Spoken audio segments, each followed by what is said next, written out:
6 a.m. in the Mile High City, and we are broadcasting live from the Black-Eyed Pea in Castle Rock. Good morning, Bill. Hey, morning, Jeff. They let us in. I do admit, when I got here, the doors were locked, and I figured they knew I was coming. So, yeah, I did have to knock on the window, but it was great to see everybody. We already have some of our favorites in the building. Yes. What's up, Hugo? Hey, Hugo. Hugo's here. I love the hat. People are pouring in, so it is the party is kicking off. I told you we could throw a good party. You could throw a good party. This is and nice. they've got Bloody Marys, mimosas. Who knows where this show is going to go? Are you saying that in order to deal with me this morning, you need to drink?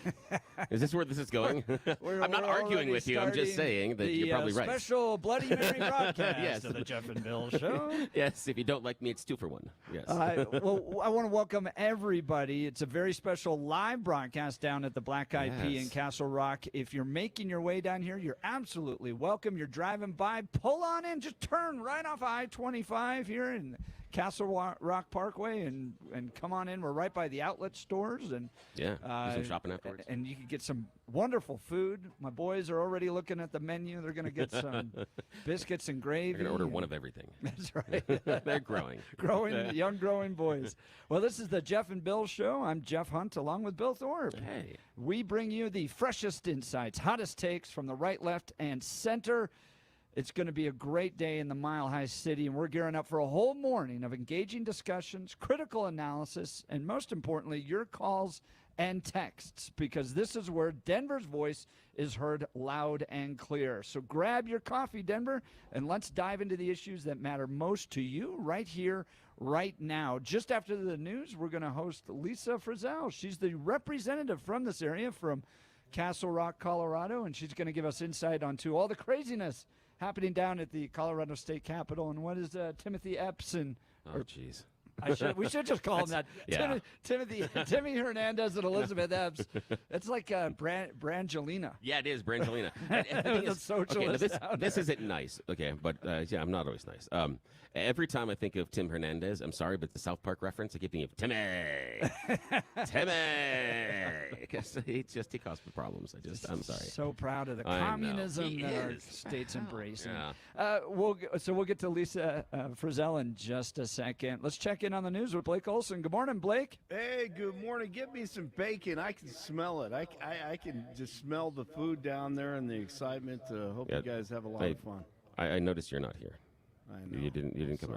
We I invited wanted to be there. I really did, and I love that Black-Eyed Pea. I just could not make it. You didn't want to be here with us. You like Black-Eyed Pea, the food. I wanted to be there with you. I wanted to be there with all the listeners and B. Tatum, and it's going to be an awesome morning. I'm excited for you guys.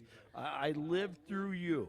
35 and mostly cloudy in Denver, expecting highs in the 50s today. The 7-10 5-day forecast is coming up.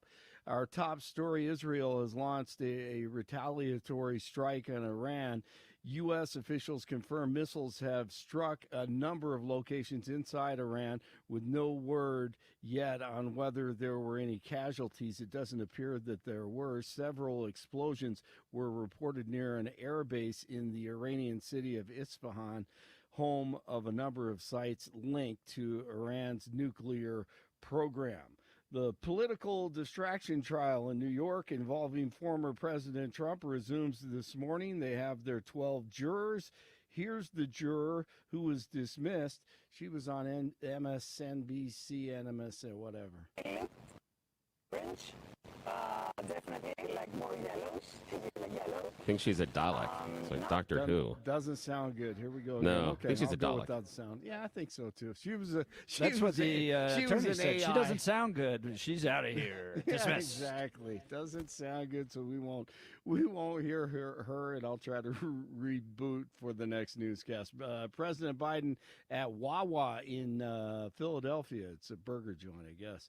Ordering a milkshake a week after former President Trump dropping in on that Chick-fil-A in Atlanta. Stark contrast, though. Biden looks bewildered. What a shocker there. One person next to him. No excitement at all. There weren't any people around him at all. I'll try to have that sound coming up in the next newscast. FBI Director Chris Wray says the Chinese will have the ability to physically wreak havoc on our critical infrastructure at a time of its choosing. The FBI says Chinese hackers are preparing to launch an attack on U.S. infrastructure, and it comes 1 week after he made the chilling statement about the attacks that we saw in Russia. All right, Colorado sounding the alarm of syphilis cases in the state. The state already has 25 this year after seeing 50 cases last year. That's enough to trigger a public health order aimed at saving the lives of babies. Governor Polis has directed several agencies to take action. News brought to you by Lair Fireplace and Patio, Denver's premier source for everything fireplace, patio, and grills. Locally owned and operated since 1954.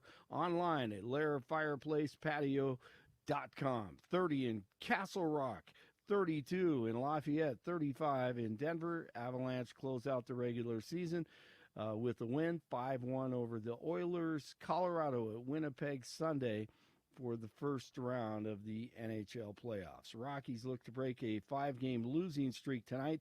They return to Coors Field this evening against Seattle. And there is a news story out there, an investigation of one of the coaches in the pilot seat of the charter flight, one of the charter flights. There's video surfacing, and we may have more on that story later. The Nuggets, the world champions, tip off their first-round series against the Lakers tomorrow night in Lodo. All right, let's get into this. Brandon Tatum in town with Jeff and Bill in Castle Rock. They continue. Blake Olson, News Talk 710 KNUS.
Joining us is the state representative from this area, Lisa Frizell. Good morning, Lisa. Good morning, guys. Good to be here with you. Thanks for swinging by before you head on up to the Capitol to do the important work of ruining our state even more. I mean, you're stopping it, and I got to give that caveat. She's one of the mighty 19 that's fighting against the radical leftists up there. And when I say radical leftists, I mean they really are radical leftists. Just the other day I saw a picture of Tim Hernandez and Elizabeth Epps standing there with their fists as they banned 70 to 80% of the weapons that we use in this state. Let's talk about what that fight was, because this was a big one. The State House had never passed an assault weapons ban ever in the history of Colorado, and they did it this year. What was the emotion like on the floor? What was the fight? What were the words? What was the back and forth like? Well, first of all, they clearly don't understand the terminology. They don't understand a lot, yeah. They don't understand a lot, but they don't understand the terminology, and that became clear as the day wore on. That they created this class of weapons and they called it assault weapons, and it was all about if we can, saving the kids in schools. They brought a lot of emotion into it. Tim Hernandez did a blow by blow of the Columbine shooting and the events there to rile everybody up. It was. We fought hard. We countered them as much as possible. The majority did Rule 14 that particular debate. What does that mean? So there is a rule that really had not been used since ever, and the Democrats started invoking it last year. specifically around gun bills. And what it does is it stops debate on the floor on second reading. So second reading is when we have the opportunity to filibuster, we can back the calendar up, but we also have the opportunity to go back and forth with the bill sponsors, ask them questions, get them on the record, but have a debate and make our points. And what Rule 14 is when it's invoked, and it takes a majority vote of the House to invoke it, which of course we are not in, it stops debate, and we go immediately to a vote. So they and this was something my daughter and my son were up there sitting on Friday because we were down there for the March for Life. So we walked in and watched the debate, and my daughter turns to me, she's 15, she goes, why aren't they listening to each other? Great question. This is how government works. Right. Yes. Right. Well, and then I go, well, that's because they already know how they're going to vote. And she goes, well, how do they know how they're going to vote? And I said, well, that's because special interests pay for their campaigns and all that. So I explained the whole system to her, and she just turns to me and she goes, well, Dad, that sounds like it's rigged. I went, you and Donald Trump. Yeah. So, is it? You're a constitutional conservative. Yes. You believe in the founding principles of what made America great and what made the state of Colorado great. And you sit there and you watch special interest group after special interest group partner with the Democrats to pass what they want. They don't even listen to you. They limit debate. And you're part of this mighty 19 up there that fights back against this, but they have a supermajority. What does it feel like to sit there day after day and watch this happen at our state capitol? It's a wide swing of emotions. Sometimes it's a great feeling that we are there together fighting and knowing that we are on the right side of this conversation. We know that. It can also be soul crushing. And standing there watching Tim Hernandez and Elizabeth Epps with their fists raised in front of the board where they had gotten the vote in the House, that was a soul-crushing moment. Wow. Now, Lisa Frizell with Jeff and Bill, Colorado State Representative, here from Castle Rock. We're at Black-Eyed Pea in Castle Rock. Come on out and see us this morning if you're driving around, still have time. Lisa, I want to talk to you about that strategy, being the Mighty 19. And in soccer, there are times in which you have players that get red cards. They get pulled from the field. So you're set at a point where you are competing when you're men down. You're not equal. And that's what I hear from you guys, but it's not even close. It's as if almost 3/4 of your team has been thrown off. You're basically playing like 4 on 11 if we're talking soccer. So I want to know about how you all communicate, stay together, and how you stay so strong, because you just talk about being soul-crushing. It's got to be tough to have to be this wall of resistance so often against so many of the crazy ideas. How does it work? So we meet up every morning, especially at this point in session. We meet up in first strategy session, and I don't know if I should tell you all of our secrets. Oh, don't tell the secrets. We would love. I don't know. This I don't know about this that. is how we get good social media. I know, but what I'm worried about is that the Democrats might be listening. So don't tell them. I don't think they get up this early. Probably right. Yeah. Okay. And I'm not sure they know that CanUS exists, but we'll find out. I bet they do. But anyway, no, we meet up every morning. We have a whip, and he has an assistant, and so they really. Who's the whip? Richard Holtorf. Holtorf. Oh, Holtorf is our talk our about whip. a great whip. Wow. He is awesome. That is on brand. He is awesome. That's fantastic. And Ryan Armagost is kind of his second. Nice. And Great. so Ryan's doing a great job kind of learning the tricks. And they help us coordinate. We also have great staff. Our staffers are amazing. They help us get amendments put together. And so when we hit the floor and we have bills that we're going to fight, we have amendments laid out. They are distributed to members. And we have a system of whoever is the ranking members on committees that bills were heard in, they lead off. And they talk about testimony that they heard and that sort of thing. So we have kind of a checklist almost of things that we do to organize ourselves.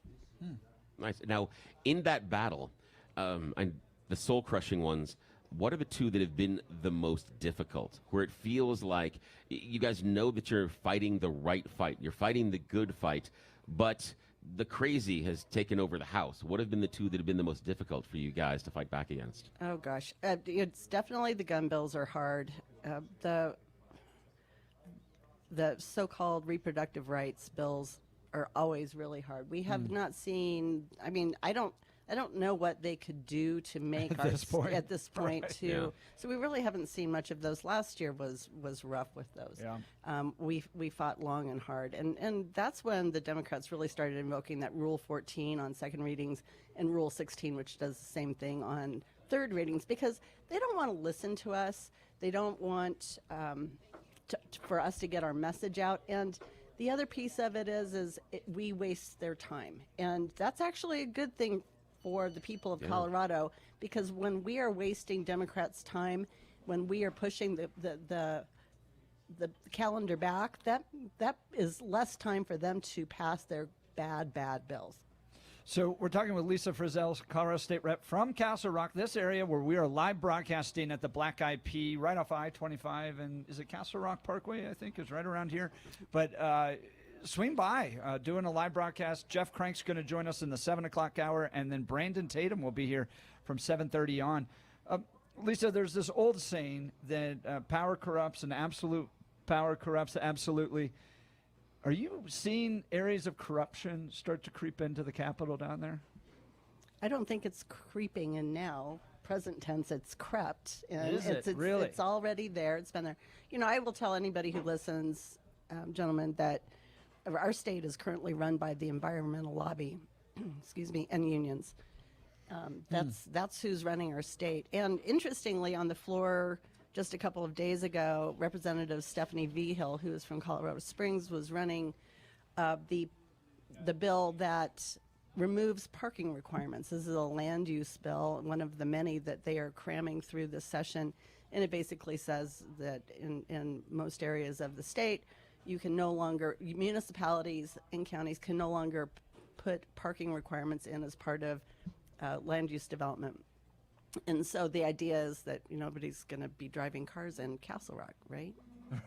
Oh, wait. Yeah. You know, Or if you make Anyway. it difficult enough for them to park, they'll have to be It's forced just electric into bikes. You just Right. ride your Yeah. electric yeah, bikes all the in way down to January. the Capitol. So anyway, she had this bill, and so we hammered her on third readings, and we hammered her on second readings, but on third readings, a couple days ago, she actually got up to rebut us at the end, which was kind of interesting in and of itself, because I think we teed her off a little bit, and she got up and she said, she admitted fully that she had not stakeholdered this with the municipalities and counties. She didn't really care what they had to say, that this bill was coming from her environmental lobbyist friends and the affordable housing developers. That's who was behind this bill. And I thought that was so awesome. I hopped up out of my chair and ran down and used up my last 2 minutes that I had remaining of my 10 and pointed out that perhaps this was a really flawed way of thinking, and that she should be considering the citizens that she represents as opposed to representing special interest groups. Right. It was a happy moment for me. Oh, that's nice. I'm glad you pointed that out. That is really nice. Now, Lisa Frizell, I got a question for you. A phrase that I want to impart with you that maybe you can use to push back a little bit. I think maybe sometimes in your speeches when you're dealing with the Democrats, ask them a very specific question. Are they here to rule or represent? And I think right now That's the a good one. Democrats are ruling. They're not representing. And with the affordable housing, the thing that I see a huge weakness, we talked about a little bit yesterday, with their push towards the development of affordable housing, because they haven't fixed the construction defects, liability laws that we have, we're going to build apartments.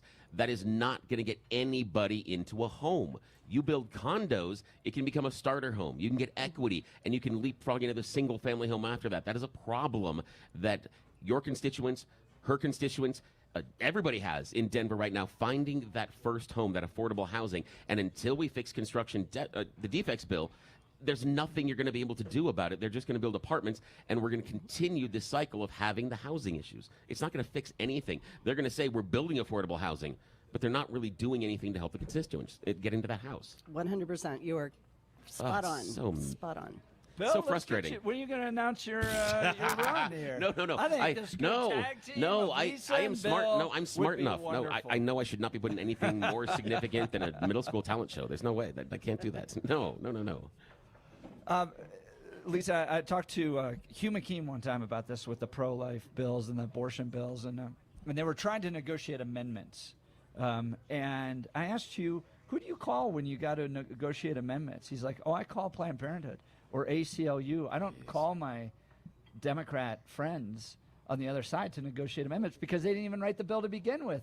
And we saw that on point this year when the pet tax popped up. Do you remember the pet tax? Yes. And she didn't even read the bill she introduced. She admitted it. Yeah. The representative from Colorado Springs had not even read the bill. Someone handed it to her and she introduced it, and it was going to force us all to register our goldfish. Yeah, which is really easy to enforce. That bill is at the top of my top 5 stupidest bills. What do you have other ones? I do. You want to do like a David Letterman top 5 bill right now? There's actually the list has gotten longer. I bet it's gonna be a top 50. So I have to keep like prioritizing it. Yeah. But yeah, I do. All I right. actually have it's like so Yes, my the top Lisa- five- yes, excellent. Right here. Lisa Okay. Frizell, Yes. top 5 dumbest bills. Okay, we'll start at number 5, and that is the imposition. And this bill actually passed through the House. It is so bad. It creates idling standards for commercial vehicles. Oh, boy. So you can't idle your commercial vehicle because that's bad for the environment. So would that be like you can't warm it up, or anytime you pull in to do a delivery, you can't turn it, or you can't leave it there, you have to turn it off? Yes, exactly. That type of isn't that genius? micromanagement. Right. That's weird, but they do want us to sit for a half an hour charging our vehicles and doing nothing. So they're okay with us sitting in the vehicle doing nothing. It's just we can't be doing commerce stuff while we're doing it. Yeah. Yeah, no commerce No, commerce no, stuff. no. Yeah. Okay, so, and number 4 is baby bonds. What is a baby bond, you might ask yourself? I had to figure that out. So we heard this bill in the Finance Committee. A baby bond is a situation where when a child who was born into certain economic conditions, the state government will set aside $3,000. That's what was thrown out in the bill. What? And that money is put into a trust, and they can acquire that money when they turn 18 to use for any purposes that they would like. Those are your tax dollars at work, folks. Wait, Just- hold on. I didn't even. What? Yeah, what? I'm trying to figure out. Wait, hang on. So my brain hurts. you were kind and you said babies born into a certain economic condition, so poor babies. Yes. Yeah. Poor babies, the state of Colorado is going to put into a trust $3,000. Yes. And that is tax dollars. Obviously, they don't have their own money, so they're taking your and mine tax dollars, putting them into a trust that then is going to be handed to that person on their 18th birthday. Happy birthday. Who manages the Holy trust? cow. Who's in charge of that? Okay, so this bill is so bad, Yeah. bad that they made it into a study. Because that's what Oh, they do. jeez. That's what happens Yeah. to bad before bills. they pass them. Not Republican bills, of course. We don't get studies. They get studies. So if it's a bad bill, they don't like to kill it. They make it into a study, and we get to pay for a study. So this bill is a study, Oh, and now, and it's going forward. Lisa, no, we'll get to the next bill here in a second. The thing that hurts my head so much on this one is that this shows that the Democrats really at the core are just about handing out the free money. Yeah. Because if we have a conversation about this, okay, we have a disadvantaged child growing up, the way to help that child get ahead might be, I don't know, subsidized college. I don't know, subsidized trade school. Help them get to a point where they can be employed, they can start a small business, give them the ability to achieve. Don't just say, hi, pile of money.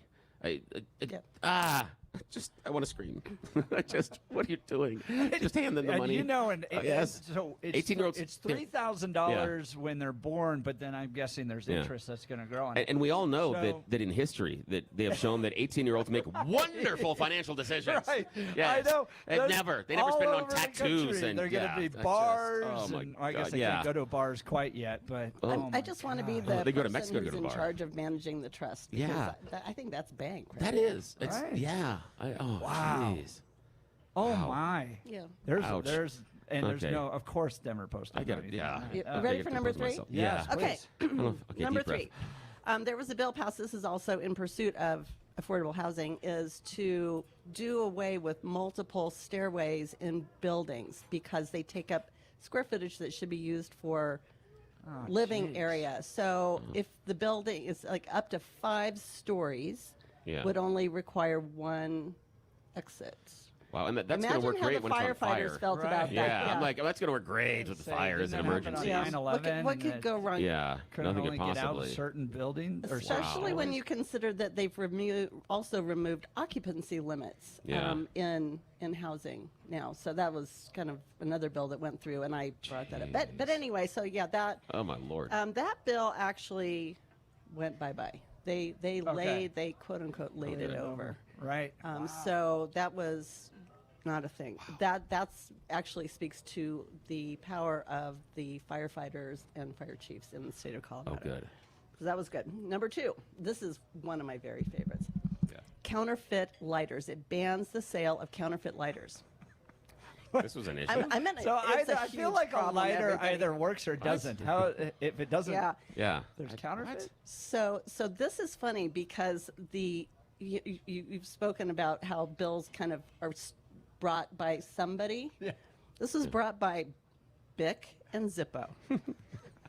I was actually in my mind. I'm thinking, is it Bic with 2 I's? B-I-I-C. Is that how do you figure it out? How do Right. you know This that's counterfeit? is Yeah. like when you go downtown New York and they sell you like the Yes. Oakleys and Yes. the fake purses and Yeah, all that stuff. or the guys that run out in front of the concerts, so that they're selling you the fake T-shirts. Yeah, outside Yeah. the concert before you get inside the real merch. Yeah, that's what this is. So that was a good So one. what- And then we what's- have the Pat tax. So I want to. How many hold fake on. lighters are we Let's- selling?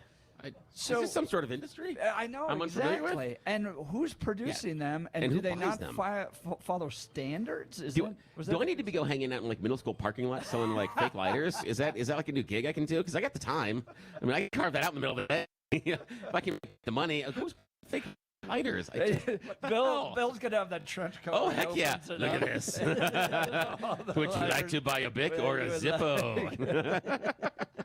You know, one side the discount, the other side the the Zippo, a little bit more expensive fake lighters. Man. Oh jeez. So that passed the governor Oh, poll my sign gosh. that one? No, that actually we killed that in committee.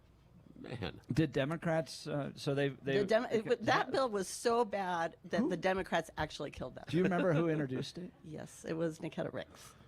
I don't know who that is. Nikita. She's Nikita from Ricks? Aurora. Okay. Did they light it on fire at the end? She's a big. She's a big. Symbolism. We should have. That would have been Yes, fun. been good symbolism. I would have gotten. I could have gotten like an AR shaped lighter. Yes. Oh my and gosh. then, Yes.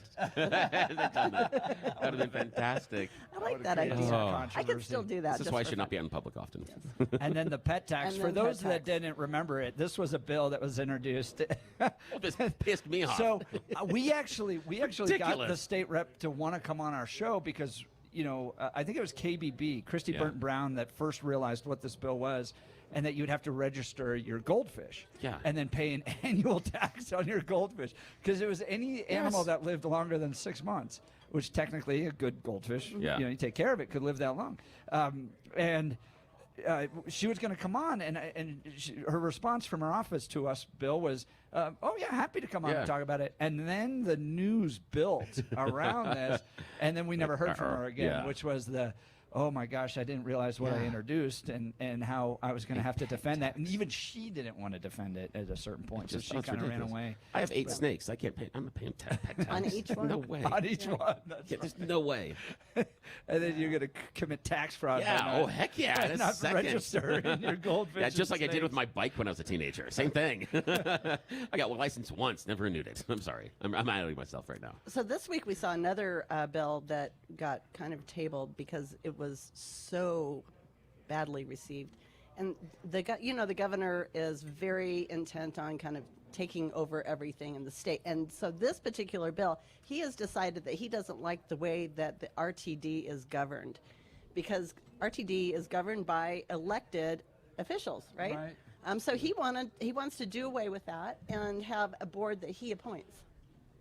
Oh, what could go wrong there? Yeah. I can't see anything wrong with They that. want power, absolutely. All right, Yeah. we're talking with Lisa Frizell. She's the silly. state representative from Castle Rock. We're going to continue this conversation from a special live broadcast of the Jeff and Bill Show, the Black-Eyed Pea, here in Castle Rock. We'll continue in a minute. You're listening to Jeff and Bill Show. News Talk 710, KNUS.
and Bill Show, broadcasting live from the Black-Eyed Pea in Castle Rock. People are enjoying their food. They've got smiles on their faces. We had one person get down here so early, I Yeah. don't know, 2 a.m. Jeez. They were so excited to Wow. meet Brandon Tatum. They've got a prime table. Oh They're my ready to go. goodness, that is so fantastic. we've got fans. People are having Someone needs a fun. hobby. There's coffee and mimosas I see over there and Bloody Yeah. Marys. And Went around, took some pictures with people. This is good.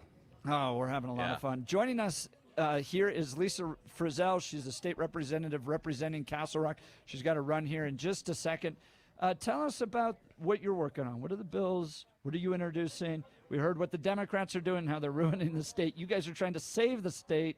What's your legislative priorities down there? I've got one bill that is really going to make health care more affordable for folks, and I was really excited to be part of this bill. It removes some of the restrictions around prior authorizations for health care. So say you go to your doctor and your shoulder is bothering you, and the doctor says, yeah, this looks messed up, we need to schedule you for an MRI. And what happens very, very frequently is that the insurance company will say, no, you can't. Go visit 3 other doctors before. Right, we'll cover it. and or come back later or whatever. And so you might have to go back to your doctor multiple times, or go to the most expensive form of healthcare, which is the emergency room. So this really tells the insurance companies, no, you can't keep doing that. So that's a big deal for our citizens. A lot of bills around making government more efficient. I know that that's a crazy kind of oxymoron, government efficiency, but I think we can do it. And so I have some bills around that. How would you especially do with that? So allowing vehicle, when you need to renew your vehicle registration, make that process more electronic. Great.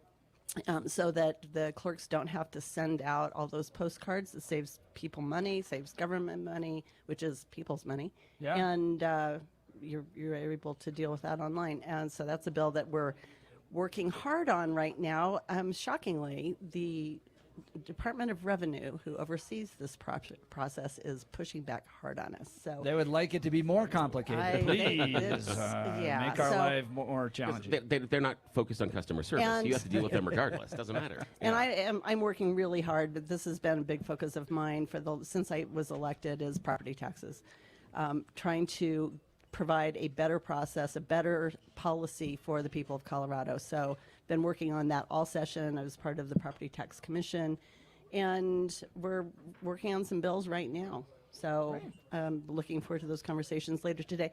One thing I want people to know is today on second readings, we are going to be hearing 3 of the gun bills. So the Democrats decided to cram those down our throats. We've already been told that they are Rule 14ing those conversations. We will have 90 minutes for 2 of them and 2 hours for another. And that is, that's your government at work. The gun bills that we're hearing today are requiring insurance. So if you own a gun, you're required to insure it yourself. No requirement for ID to vote, but Yeah. if you're going to own a gun, you Jeez. And I'm wondering what that insurance requirement Insurance. looks like. Yeah. Yeah, What's that it's- deductible? Yeah. That's, ooh, Yeah. man. Most people, if you have homeowners insurance, your homeowners insurance will cover that. But if you're a renter, are you sure it doesn't? So this is a really big bill that they are cramming through. There's another one today for putting additional requirements and restrictions on gun dealers. That's a terrible bill also, but we are hearing it on the floor for a very short time because apparently it's just not worth the conversation to them. No, this is the devil's deal they made with liberals on pot, on abortion, on all this stuff. We used to be a libertarian state. And Democrats came in and said, yeah, we'll be a libertarian state. We'll give you all the pot you want. We'll give you all the abortion you want. We'll give you all the doctor-assisted suicide you want. But when it's our turn on guns, you're going to give those up. And that's what's happening. The voters made a deal with the devil, and he's come to collect. That's right. The third bill that we're hearing, the third gun bill we're hearing today is the excise tax bill. And that is really onerous. It is putting an additional, on top of the federal tax, on top of the local sales tax, an additional 9% tax, excise tax on gun and ammo purchases. And so that would go into tax effect it really into quickly. oblivion. So you could be paying upwards of 30% tax on your purchases. Do you have time for a real quick call? Sure. All right, Frank from Denver. Let's pull you in. You're on with the Jeff and Bill Show and Lisa Frizell. Good morning, Frank. Morning. thanks to Lisa for coming in and giving us a Democrat report. I think we need to make her a once or twice a month item to come in and update us on the stupid bills that these people introduce. This really sad part of it, and thank you for countering and fighting back, Lisa, but the really sad comment is to listen to the overall content of these bills and to see how far this society has deteriorated and the quality of the Democrat candidate down there to try to regulate our life. I think another angle of countering these is an invasion of privacy when they try to get too far into your privacy life, whether it's questions on your insurance form about do you own a gun or buying certain things like ammo. All these things are just absolutely silly in a civilized society. That's a good point, Frank. The idea of this being a good reflection of how silly the Democrats have gotten simply because they have such a large majority that allows them to lean into their worst. Yeah. If I was Lisa, I would introduce a bill that would say that continued efforts by the Democrats to introduce stupid bills will result in a one-day a month or session shortening of our legislative session. Anything that shortens a session, I'm in favor of. Yeah, that's right. Anything. I love that idea. It's a great idea. I love that idea. Frank, I appreciate Thanks, the Frank. call. Thanks so much, Frank from Denver. You can give us a call at 303-696-1971 if you'd like to be on the show. 303-696-1971. This is Denver's talk show, so you get to be a part of the conversation or text us via the 710 KNUS app. I know Lisa Frizell's got to get up to the Capitol to fight against the radical left up there. Thanks so much for stopping by. Thanks for visiting with your constituents. Thanks for all the work you do there. Thank you for coming to Castle Rock. It is great to see you, and thanks to the folks who are here, and enjoy your breakfast, everybody. Lisa Frizell is also running for state senate real quick. I am. Tell people how they can learn more about that. Yeah, if you go to my website, lisa4co.com, so it's not number 4, it's F-O-R, Lisa4CO. And you can find out more about me and my campaign. And I am running for Senate District 2, which is Castle Rock and Parker. So appreciate everybody's support on that. All right. Thanks so much, Lisa. Thank you. Appreciate it. Thanks to her husband, too, for joining us. So it's great to see the couple there. All right. We have John Carson. John, come on over here. He's swinging by, so we're going to let him say hi real quick. John Carson's running for Douglas County Commissioner. We're in Douglas County right now, so we'll let him say hi and give us a few words. John, go ahead and grab the headphones there. At 7 o'clock, Jeff Crank's going to be joining us, and then 7:30, Brandon Tatum will be here. All right, John, you're running for county commissioner. Yes, sir. Why are you the best to lead Douglas County down here versus some of the other folks in this race? You bet. Well, thank you, Jeff and Bill, for having me on here in Castle Rock.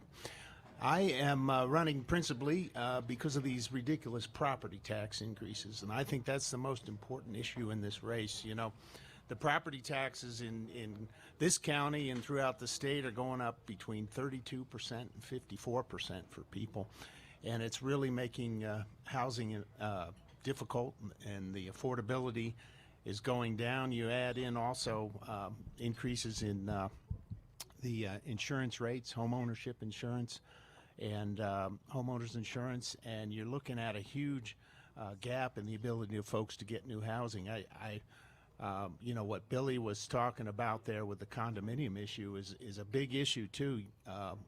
There's a group in Colorado called the Common Sense Institute, which puts out tremendous information. If folks are interested in a lot of statistics on taxes, home ownership, check out that CSI Common Sense Institute website. But on the condominium issue, we're building now 14 apartments for every one condominium that's built. And that's really making us a whole, shifting basically to apartments because of the cost to the developers for all of the class action lawsuits. Almost 6% of their costs now to build these condos go to the insurance you have to pay just to protect yourself against these lawsuits. So, you pile on top of that these ridiculous property tax increases because the assessments went up so much. The state legislature, I want to thank Lisa Frizell for the great job she's doing for Douglas County down at the Capitol. But the state legislature in Democratic hands is not going to do anything about the property tax situation. So we got to do that here at the county level. And our commissioners have started that by lowering the mill levy, but I want to keep working at that in the years to come. So to me, it's property taxes. And see, John, you just don't understand. The Democrats have fixed that. They're just going to let us all live in one big house. It's like 15 people in a house. It's not about getting a house for yourself or property. No. That's not the point. They already fixed this. That's the problem here. Yeah, exactly. Yeah. Well, I'm also concerned about the crime issue. You know, we got to support law enforcement, make it clear to folks that in Douglas County we support the rule of law. Commissioners have passed some great rules recently on this illegal immigration issue, making clear that we're actually, the county's actually suing the state right now to give us the right to work with federal law enforcement officials to police illegal immigration. So good. Let's talk about how you keep Douglas County from becoming a liberal haven. When I grew up here, I even remember working for the Romney campaign in 2012. Hey, stop throwing food at me. Stop throwing food. But in 2012, the strategy was Douglas County is going to bank all these conservative votes because it's a great conservative county. El Paso County will bank all these conservative votes for us, and we're going to go fight in Arapahoe and Jeffco. Now those are blue counties, and you've had a 20-point shift in Douglas County. And you do have the ability, though, in Colorado to keep, like, for instance, what they're doing in Aurora, where they're saying we're not going to be a sanctuary city the way Denver is. We're going to keep that separate. Douglas County, the commissioners right now suing the state so our law enforcement in Douglas County can work with federal immigration authorities. How do you keep Douglas County from becoming Jeffco and Arapahoe County and just the progressive blue march that's taking place in Colorado? Right. Well, Jeff, I grew up in Lakewood, Green Mountain there, so I know what you're talking about, Jefferson County. Big changes are happening in this state. Douglas County is still a Republican county, but as you note, it is shifting, and the big change is on unaffiliated voters. And I think the key is the Republican Party's got to have a great message. You know, on the issues, the voters of this state are with us. When issues are put on the ballot, whether it's on taxes or crime, we win those issues. So I think the key is for the Republican Party. Half of the voters, almost half now in Douglas County, are unaffiliated. And we've got to say to them, we're the party you want to support for low taxes, low property taxes. We're the party that's going to enforce the law, make sure we don't have all of these illegal immigrants pouring into the county and having to subsidize it with taxpayer money. School choice is a huge issue. You know, I was president of the school board here in Douglas County when we put into place all of the school choice policies that have made our school district the most unique in the state. 1 in 4 students in Douglas County can now attend a charter school because of the policies we put John, in place. you got 2 boys right there who went to charter schools because of ones that you supported. So yes. They thank you. School choice is a huge issue for voters, in my opinion. Parents want that choice, particularly after COVID and everything they saw. They want to come to a county where they've got those choices. Our neighborhood schools are great as well. We're the highest performing school district in the state right now. So all of those issues are important. Taxes, choice, and education, and enforcing the law. Rule of law is key to people. But that's the message we got to put out there to the voters. Douglas County, keep it red. You bet. That's what we got to do. How do they learn more about you, John? What's your website? Yes, sir. It's carsonforcommissioner.com. That's FOR in the middle, carsonforcommissioner.com. It's John Carson. If you have trouble remembering the name, just remember that Tonight Show host, Johnny Carson. And, that is good. People say you should tell jokes, but I know the property taxes of folks are no joke at all. So that's what I'm talking about. We got to fight these property tax increases. John Carson, running for Douglas County Commissioner, swung by to meet with constituents, jump on the radio as well. We appreciate that. Coming up in the 7 o'clock hour, Jeff Crank, candidate for CD5 in what is probably the most contentious Republican primary. CD4 is up there, but this one's really coming down to kind of a two-horse race. So this one's getting really this is going to be really fun. You're not going to want to miss this conversation with Jeff Crank in the 7 o'clock hour. You're listening to the Jeff and Bill Show. News Talk 710 KNUS.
Broadcasting live from the Black-Eyed Pea in Castle Rock, Colorado. You're not going to want to miss this next interview.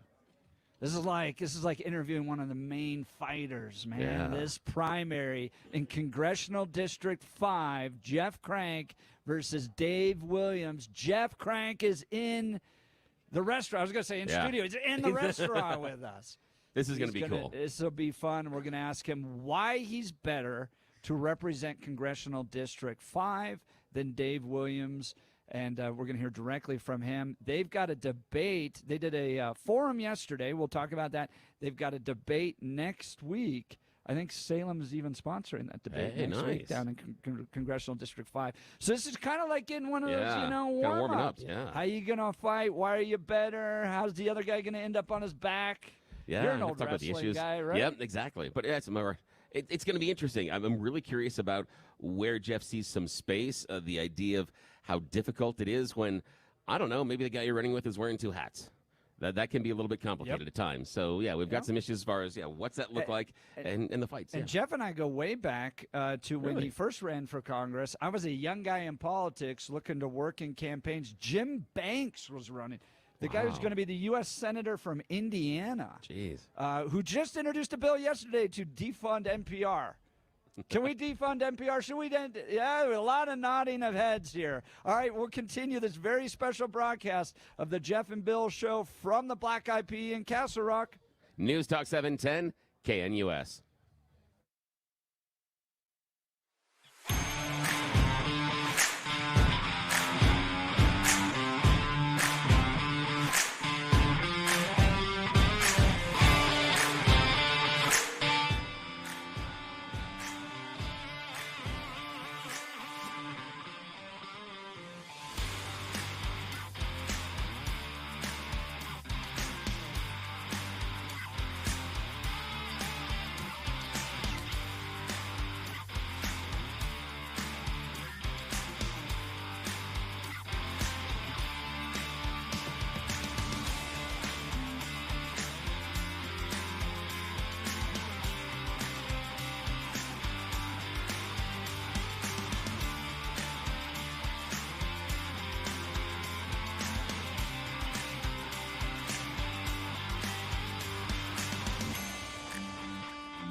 Good morning, Denver. It's 7 a.m. in the Mile High City, and we are broadcasting live from the Black-Eyed Pea in Castle Rock, just off of Meadows Parkway, right near the outlet malls in between the Chili's and the McDonald's, and we are having a ton of fun. This Meadows restaurant Parkway is filling up. There's still a few open tables, so come on down. Yeah. But people are enjoying mimosas and Bloody Marys and pancakes and stuff looks all great. that good stuff. Yeah, we're maybe get a chance to eat a little bit later. I talked to the kitchen. They may hook us up. I told them it's okay to touch your food. There you go. Just saying. I am eyeing those biscuits and gravy. My boys are over there with chocolate pancakes as well. So it is a To have lot a of energy metabolism that down fast here. anymore. A Oh, lot jeez. of fun. They're waving to us. The boys got up with Yeah. me. All right, we're going to get to here in just a second after the news. Jeff Crank, you do not want to miss this interview. This is the primary fight in Congressional District 5 for the Republican nomination. He versus Dave Williams. Dave Williams, chairman of the Colorado Republican Party. They're going at it. They got a debate next week. They did a forum last night. Who's best to represent Congressional District 5? We're going to ask him all about this and more. Do not miss this interview.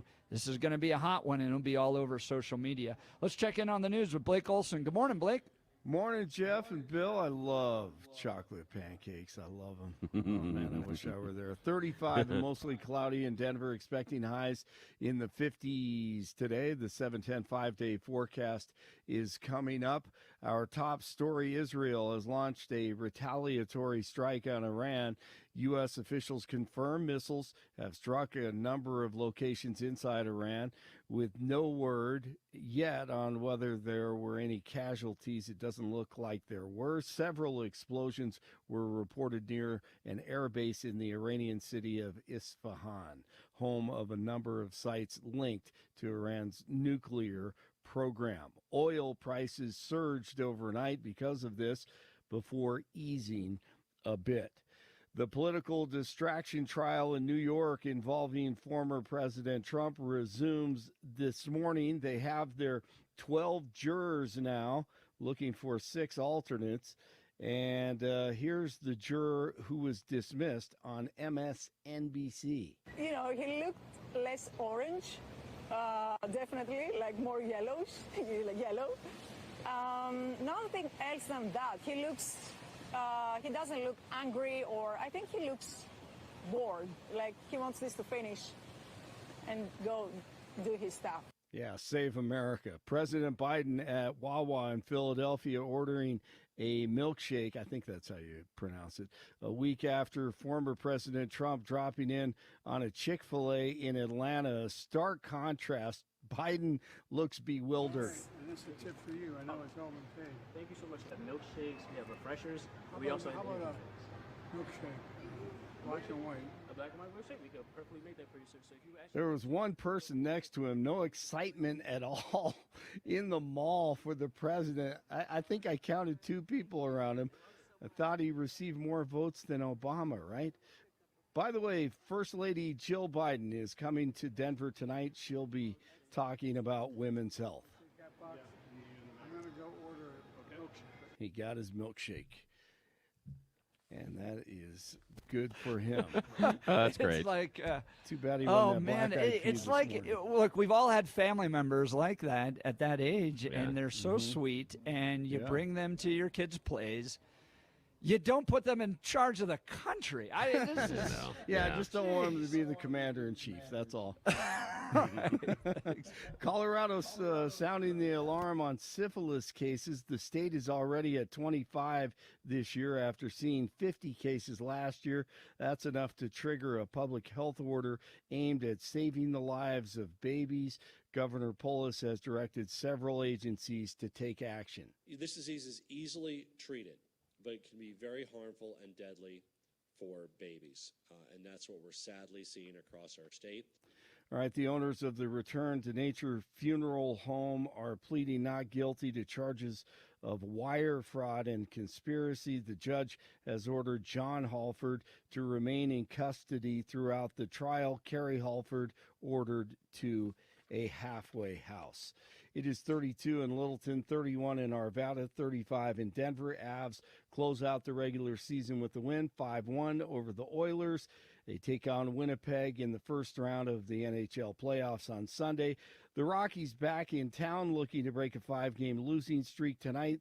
They return to Coors Field against Seattle, and the world champion Nuggets tip off the first round series against the Lakers tomorrow night in Lodo. I love the Second Amendment. God gave it to me. Not one politician, not one government legislation can take it from me. Period. All right, let's get into this. Brandon Tatum is coming up in about 25 minutes. I think he's going to be there at the Black-Eyed Pea with Jeff and Bill. They continue in Castle Rock. Blake Olson, News Talk 710 KNUS. The 710 5-day forecast calls for a soupy mix of weather for Denver in the Front Range through the next 48 hours. Mostly cloudy today, chilly, low to mid-40s. There will be a chance of developing rain and snow showers during the day. It might even have an isolated thunderstorm this afternoon. Then tonight, areas of rain and snow turning to snow. Wet snow on the grassy areas by morning, an inch or two. Lows near 30. Areas of light snow Saturday morning. Clearing late in the day. Highs upper 30s and low 40s. Meteorologist Don Day, 710 KNUS. The 710 5-day forecast.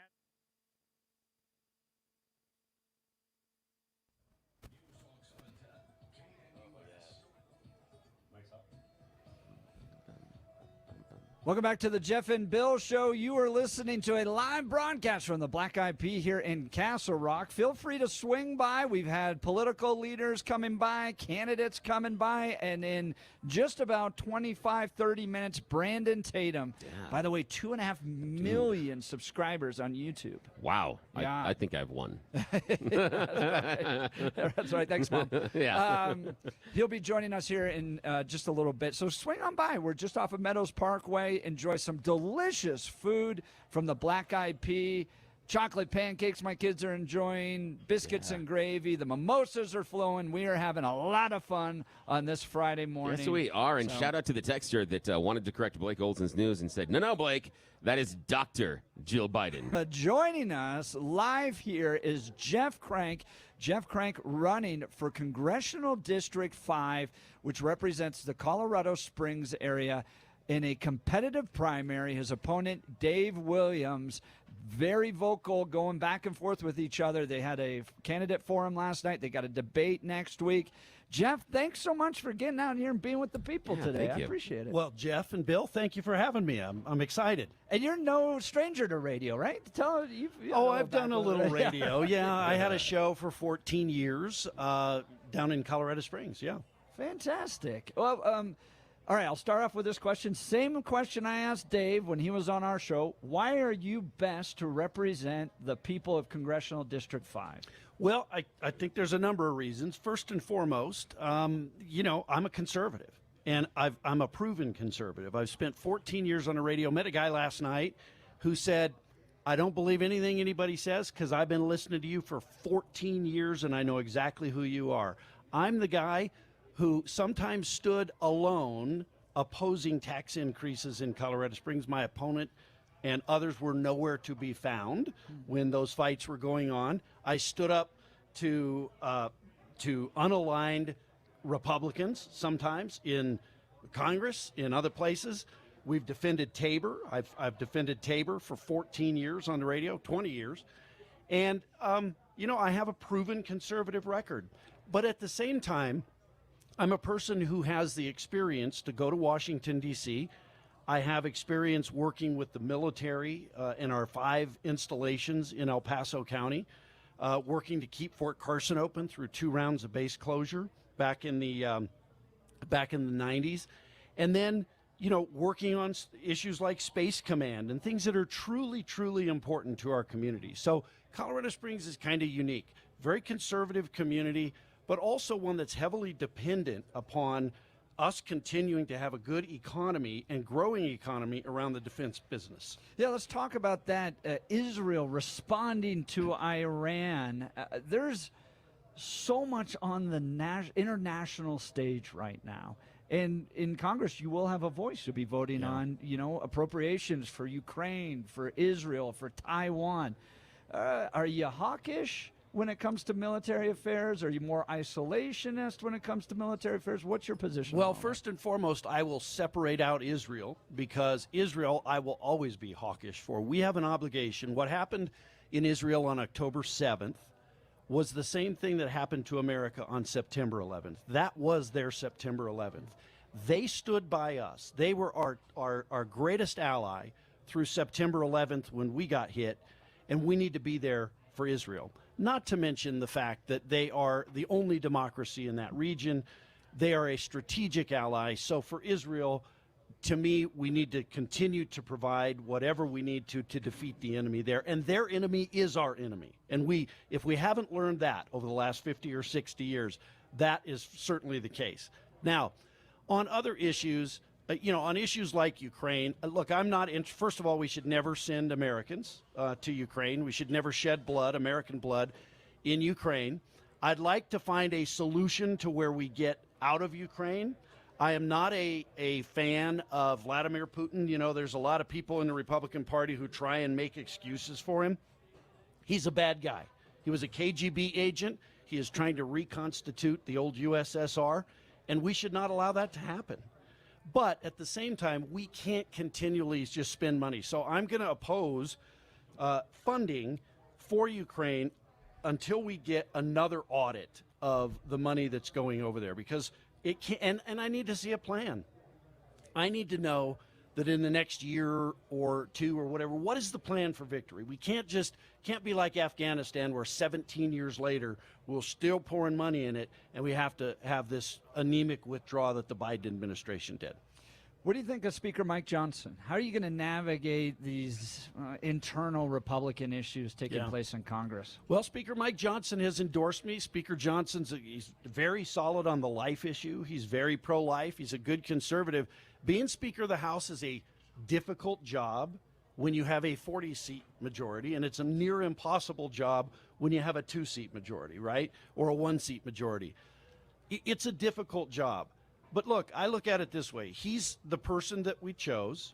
I don't like these ideas of the motion to vacate and stuff right now. I will not vote to throw him overboard on that. But I will tell you, that doesn't mean you have to vote for every bill he brings up. I would not have voted for the mini spending bill that they call it a mini spending bill. There was nothing mini about it. But this latest funding bill, or even this foreign aid bill, you don't have to vote for them. And if they don't have the votes, then they have to go back and come up with something better. So I think Mike Johnson, the Republicans ought to put more pressure on him to do better and to come with more conservative bills. But this idea that every time we don't like something the speaker did, we can overthrow him and come up with a new speaker, or just overthrow him and then we'll come up with a plan later, it's not working. It's playing into the Democrats' hands. And by the way, when people do that, who are they voting with to vacate the chair? The Democrats. It's 5 or 6 or 8 or 10 Republicans voting with the Democrats to vacate a Republican chair, and we're supposed to somehow think that's great. Even President Trump thinks that's a dumb idea. How are you going to work with President Trump in Congress? Oh, we're great with President Trump. Look, I think my opponents tried to make it into an issue for him. In 2016, I supported President Trump. In fact, my opponent's campaign manager stormed out and walked out at the national convention. I watched him do it. So he was the never-Trumper back then. I supported Donald Trump in 2016. I had hours upon hours on the radio defending Donald Trump. Just listened to some audio the other day from 2016 where I had a never-Trumper on, and he was telling me how great it would be if no one voted for him. And I said, that's insane. You have to go vote for Donald Trump. I've debated never-Trumpers. I spent 4 years on the radio defending the president. I endorsed him in 2020. I endorsed him in 2024. I voted for him in the Republican primary in Colorado. I will work with Donald Trump, President Donald Trump, when he wins, just like my opponent will. Let's talk about Doug Lamborn. Doug's retiring. Give me a few things Doug did right and a few things you think you'll do differently than Doug. Well, I think, first of all, Doug Lamborn, at the end of the day, has spent 18 years in Congress. I think he really grew into the job over time. And, of course, I ran against him 18 years ago. And there's a lot of people who would think, well, Jeff must have, they must not get along. We get along fine. We buried the hatchet many years ago. I had him on my radio show many times. He became a good friend. I think I will be a lot more bold than Doug was. I have a communications background, right? I don't have a problem going out and talking about these issues and bringing them to the forefront. And look, I will, when I get to Washington, I'm going to introduce lots of bills. You just talked in the last hour about Jim Banks and him doing the bill to defund Corporation for Public Broadcasting. Of course we ought to defund it, and I'm going to sponsor that bill. I'll take it over from Jim because he'll be over in the Senate. But it's more than Corporation for Public Broadcasting. We need to look at the size and scope of the federal government and get the federal government out of a lot of things. The Department of Education needs to be defunded. We need to get rid of the Department of Education. We need to get rid of the International Monetary Fund, the Corporation for Public Broadcasting. I'll be honest with you. We need to look at things like the U.S. Postal Service and see if that's still the best way to be delivering mail, which is predominantly junk mail and political junk mail at that probably. But those are the things that we need to look at, because we can't, when we have $35 trillion in debt, we can't tinker at the margins and say, oh, I'm going to just do 3% or a 2% cut or whatever. We've got to re-examine the size and scope of the federal government. Talking with Jeff Crank, he's running for Congress in Congressional District 5. Let's talk about some of the hot issues facing Congress right now. The border. Are you in support of mass deportations? Absolutely. Look, the border, the Biden administration has totally screwed up the border. Totally. There is one reason we have the mess, the disaster at the border right now, and it's because of Joe Biden. He is not enforcing the law. He's not doing what he is supposed to do and what he swore to do under the Constitution, which was to uphold and defend the laws as passed by Congress. And it's pretty clear. They play this game of, oh, we need more authorization, we need this or that. We don't. I've visited the border 2 times in the last 10 months. I went to McAllen, Texas, and I went to Yuma, Arizona. And both times I saw firsthand, I got to meet with the Border Patrol. I got briefed by the Border Patrol. And they're demoralized. They're totally demoralized.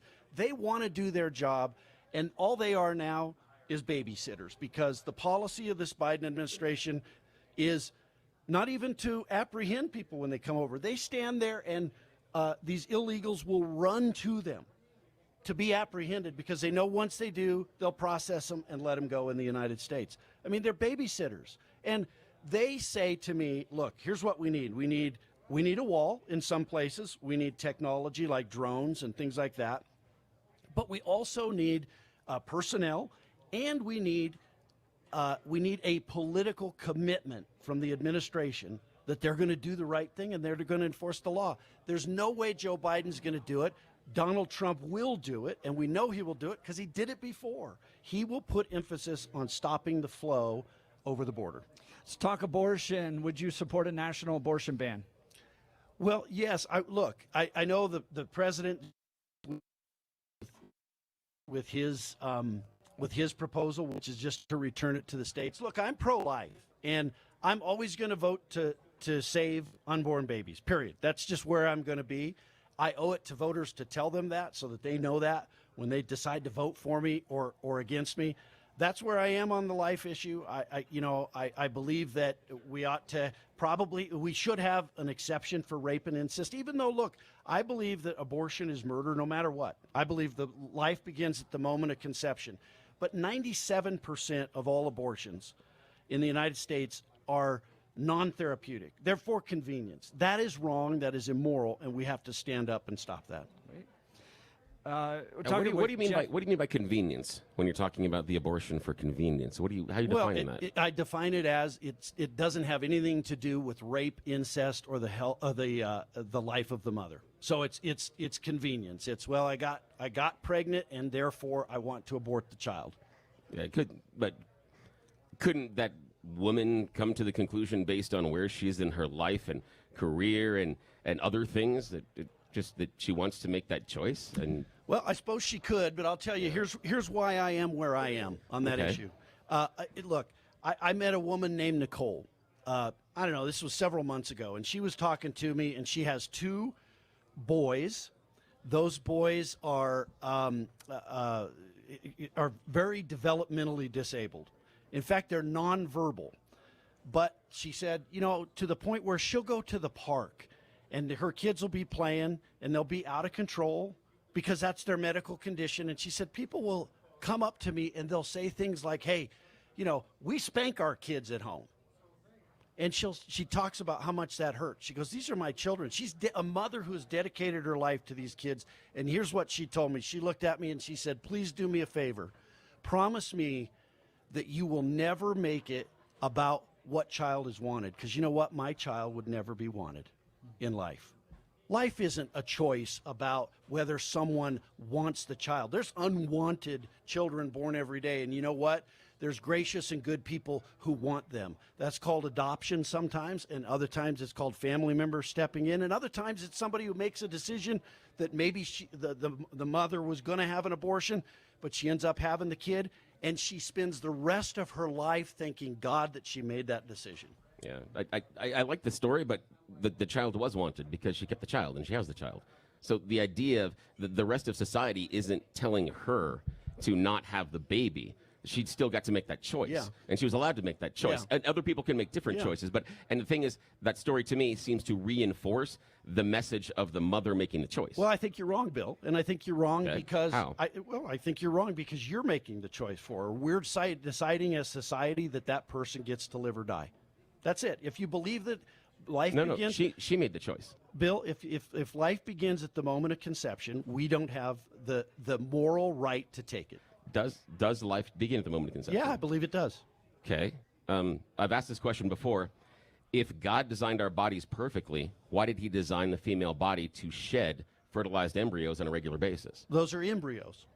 They're not fertilized eggs. But no, they're not fertilized eggs. concept- Fertilized eggs don't often implant in Yeah. the womb. Well, the body, but then God shed life. If that's what you're telling me, if it began at conception, God's body design has the women shedding fertilized eggs. Why? Let me ask you, if that person from the moment conception happens and a human being is in the womb and the mother is pregnant, from that moment until that person's death, unless you intervene and kill it, that person's going to live a long, healthy, happy life.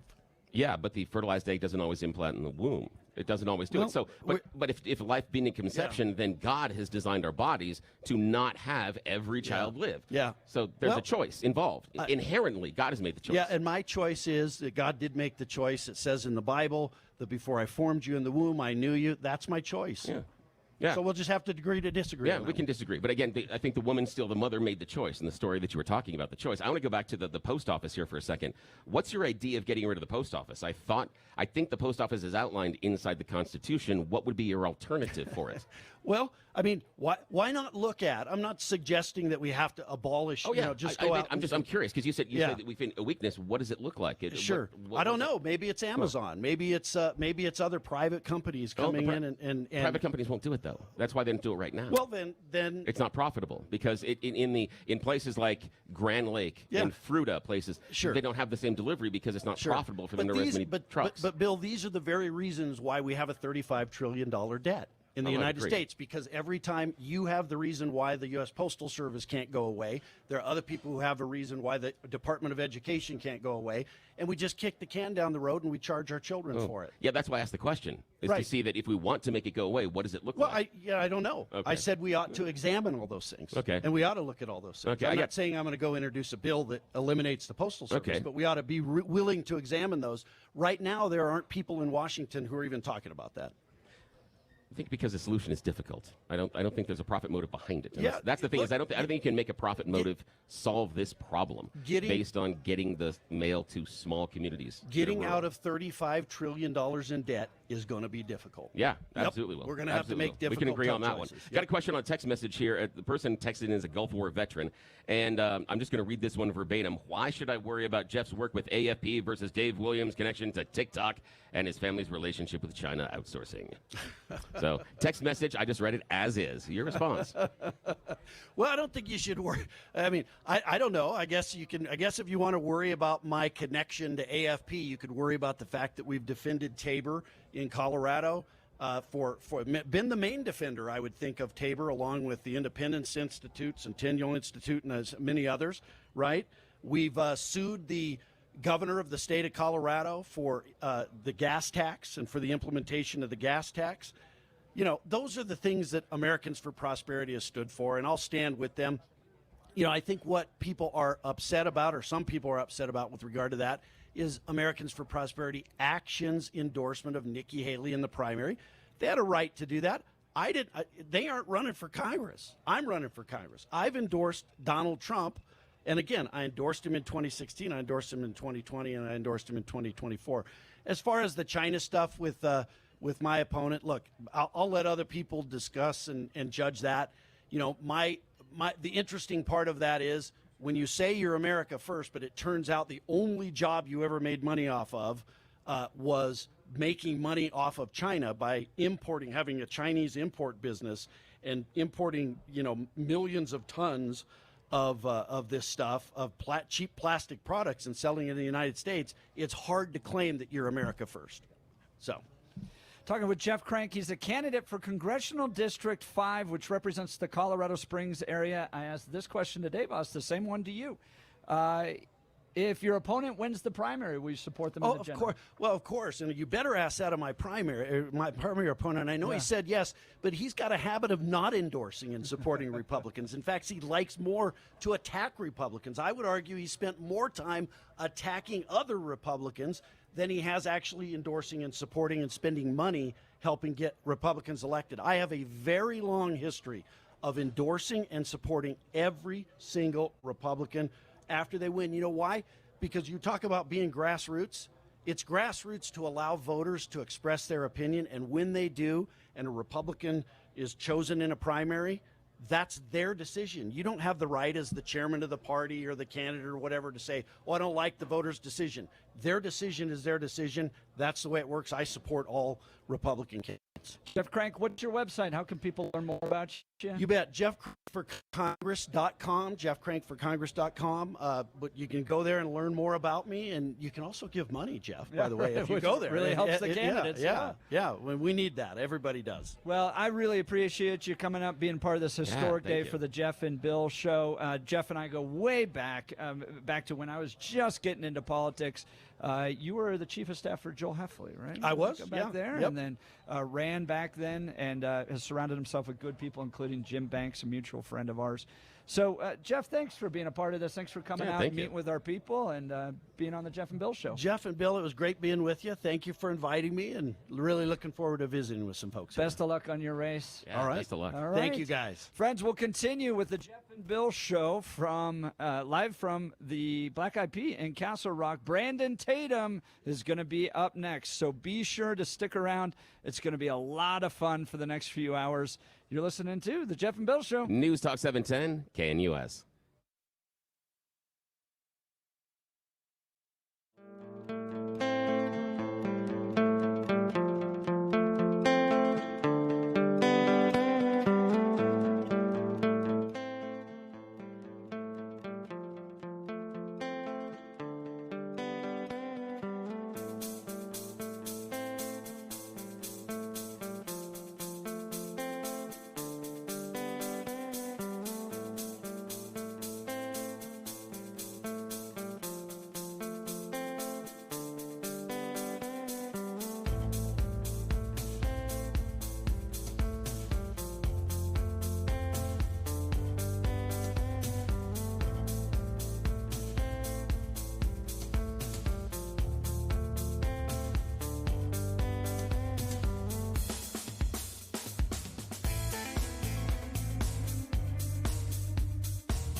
He's in the building. Brandon Tatum. Are y'all excited to hear from Brandon Tatum in this restaurant? Jeff and Bill Show, broadcasting live from the Black-Eyed Pea in Castle Rock. And the world-famous Brandon Tatum just walked in, getting settled, excited to have him be a part of the show. Oh, yeah. What has he got, like 2.5 million followers on YouTube? I saw that. Subscribers. Way more than me. 3 now. Are you at 3 now? Not to brag. That's fantastic. Dude, that is amazing. Great. And joined Salem how long ago? Almost 2 years ago. 2 years ago. Fantastic. Wow. Well, glad to have you here. We're going to take questions. Feel free to give us a call. We'll do a whole lot with Brandon Tatum. By the way, you can swing by. We're right off of Meadows Parkway at the Black-Eyed Pea in Castle Rock. People are enjoying mimosas and Bloody Marys. And one person got here at 2 in the morning, slept in the car. She's excited to meet you, Brandon. Yeah. She's over there. She's got her phone out. Is that hers? Thank you. So you want to do we're going to do the top 10 questions. Yeah, let's do 10. Yeah, right, we actually are going to debut a brand new segment here on the Jeff and Bill Show. Brandon Tatum has no idea what's going on, and, well, Jeff and I don't either, really. But this is something that we are going to debut. It is called 10 Questions with Jeff and Bill. Now, this is tied to a timer. There is a stopwatch that is going to be started. They haven't told me what happens if we get to the end of the stopwatch, but they told me it's not good for me. So we can cheer or not on this one. All righty. Okay. Jim, back at the station. Please start our timer. This is 10 Questions with Jeff and Bill and Brandon Tatum. Am I starting this? Yes, you are number one. Where were you born and raised, Brandon? Fort Worth, Texas. What was your high school mascot? Wildcats. Most influential teacher? Miss Moss. Dog person or cat person? Dogs. Easy. What was your first job? I worked at Quick Trip. What is your favorite band or singer from high school? Oh, man, that's a hard one.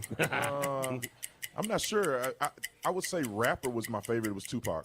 Ooh, nice. Nice. All right. What'd you want to be when you grew up? An NFL player. What was your first car and what happened to it? I had a Ford Mustang drop top, and it got repoed. Oh. You're one of those guys chasing them down the road. You can only have what for the rest of your life? Cake, pie, or ice cream? You can only have Ice one. cream. Ice cream? Easy. All righty, sir. Final question. Question number 10, Jeff and Bill, 10 questions with Brandon Tatum. You are the victim of a tragic industrial accident. What superpower do you hope you develop? The power to heal. Hey, I love that. That's it. 10 questions with Jeff and Bill and Brandon Tatum. Thank you so much for playing along. Thank you.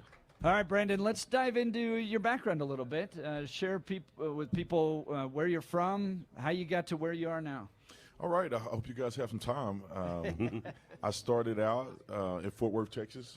You know, my family was very diverse. My mom and dad broke up when I was younger, so I never had the experience of a married family, you know, a two-parent unit in one household. But my father was always in my life. He was a very great influence on me.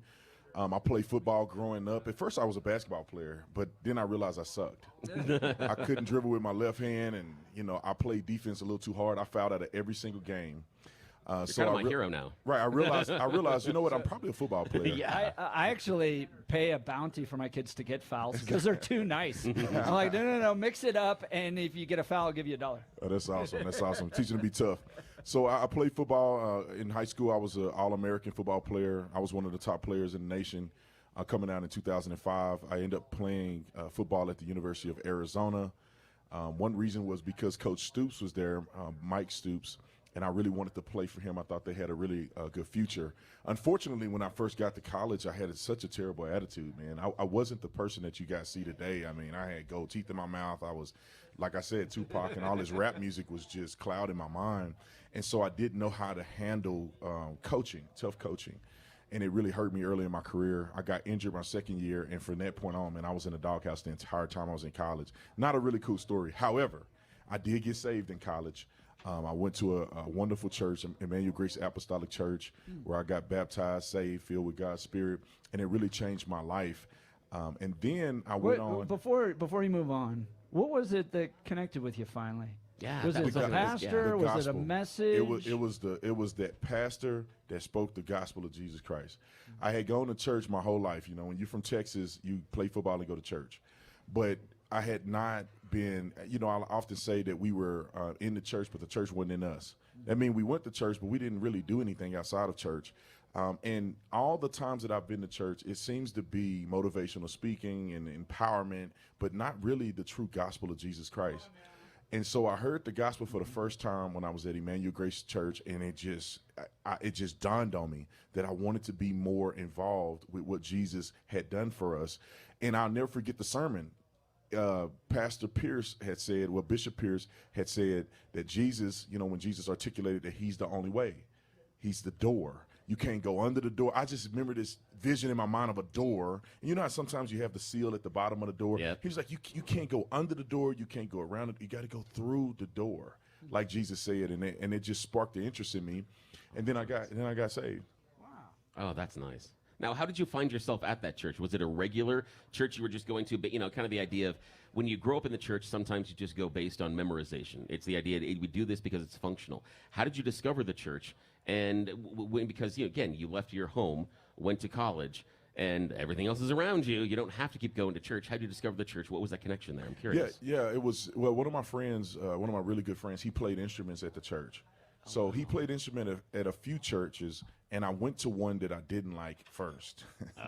They were doing prophesying every Sunday and all kind of crazy. I wasn't feeling that. But then the other church, he was like, "Hey man, you can check out this other church. Bishop Pierce is a good guy. I play there." And so I said, "Let me give it a try." And I grew up Baptist, and so I didn't know what apostolic was. I was like, I don't know what kind of church is this, but I'm gonna go give it a try. And then it ended up being one of the greatest churches I've been to. Oh, that's wonderful.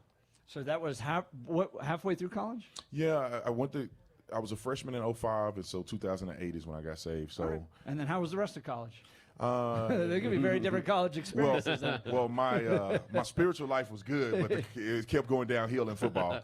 I thought it would change. I was like, okay, when I get saved, I'm gonna go to the NFL finally, and everything is gonna work out. Right? Oh, it didn't work out. It got even worse on the football side. However, I finished my degree. And then when I graduated, I was in the NFL draft because I was such a tremendous athlete, even though I didn't play at all in college. I mean, I played a little special teams here and there. But I was in the NFL draft 2010. The Oakland Raiders told my agent they were going to draft me in the 6th or the 7th round. And I threw a party on my in the draft day because I was a part of the second day of the draft. The first day is the first four rounds. So since I was getting drafted at the end of the draft, it was the second day, and it happened to be on my birthday. So I had a birthday party / draft party. My whole family was there, and then as they were going through and picking, they started to pick a little bit out of order, and my agent called me and said, "Hey man, I think they're going to pass on you," and they did. They passed on me. What was your position? Ooh. I played safety. Okay, so you were running around knocking the balls down, right? Yeah, and knocking people out. Yeah, it's much better to be safety than a wide receiver. Yeah. I've always thought, especially if I was you on the get to be field. the brick wall.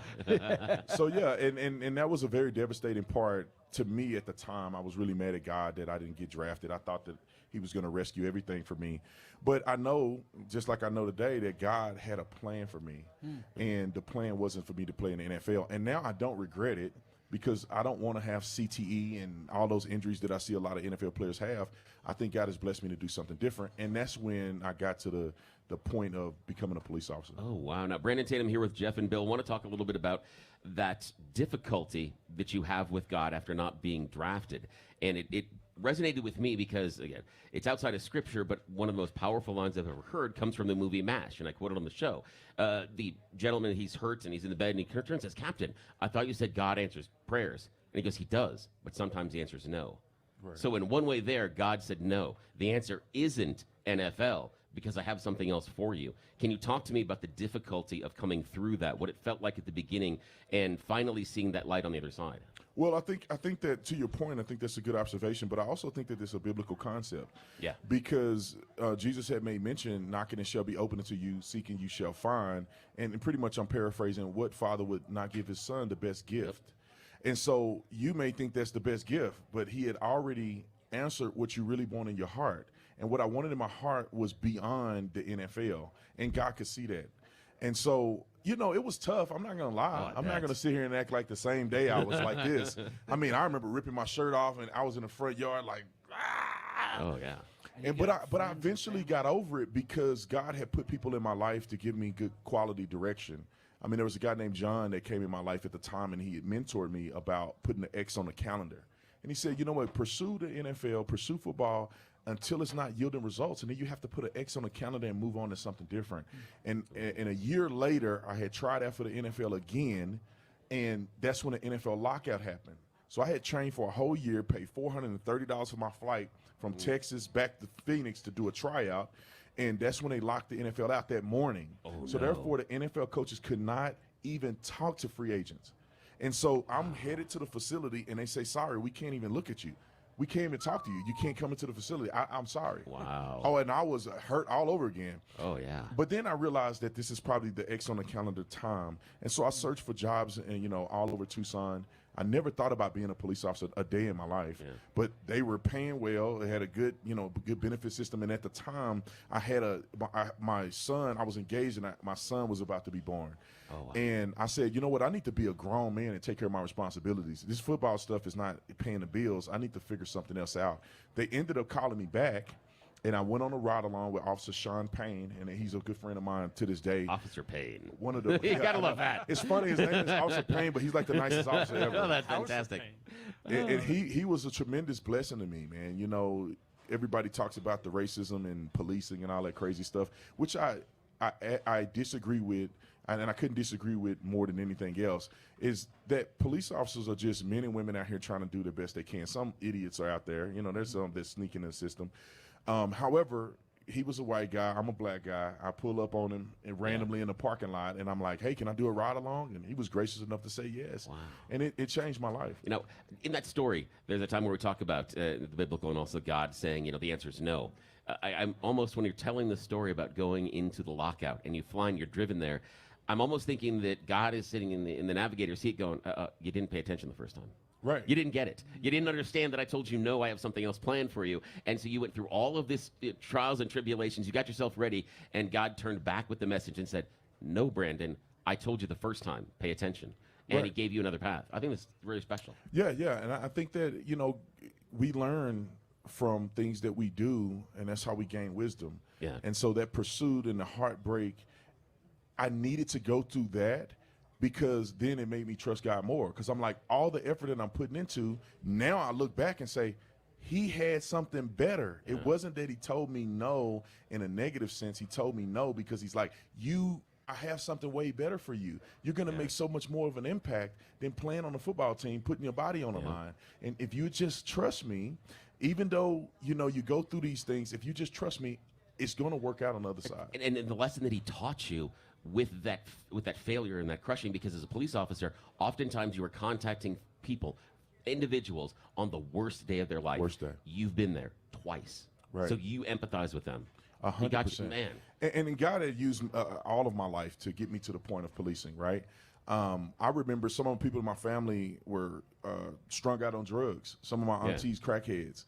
And I remember growing up with that experience, so I had a lot more compassion for people. I wasn't the guy in the street saying, "Oh man, you're a dirty dog. How you addicted to drugs?" It's like, man, I saw my auntie in this person, and when I was a cop, I showed love and appreciation for people more so than just being so harsh to them because of what God had exposed me through over time. Brandon Tatum went from hitting wide receivers to hitting the bad guys to now smacking around the left a little bit. So we'll continue the conversation with Brandon Tatum on this very special Jeff and Bill Show broadcast from the Black-Eyed Pea in Castle Rock. So be sure to stick around. You're listening to the Jeff and Bill Show. News Talk 710 KNUS.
We are live from the Black-Eyed Pea in Castle Rock.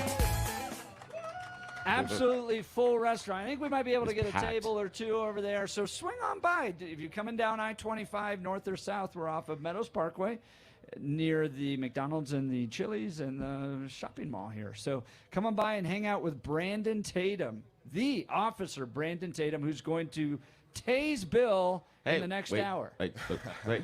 That's what I signed this morning? I thought I was signing something was going to make me money. That's the release file? It's not fair. It'll make you money. We'll put it on the internet. You're going to lose people on your YouTube channel. I think they'd like that. Yeah, they probably would. The audience does. Yes, the audience would really like that. We're going to continue with Brandon Tatum all the way through the 10 o'clock hour. So if you have questions, feel free to text us on the 710KNUS app or give us a call, 303-696-1971, 303-696-1971. And when we come back, we're going to do a very special You Choose the News with Brandon Tatum. We are. Hey. He doesn't know about the silliness that we do. You know the people in charge are here, right? They don't really I know. We're finally going to expose them to You Choose the News, which they don't know about. So with the final broadcast of the I don't want to talk to HR again. That's they already don't like me. I have a file. That's not good. We'll continue this all and more special live broadcast of the Jeff and Bill Show. This is News Talk 710 KNUS.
Good morning, Denver.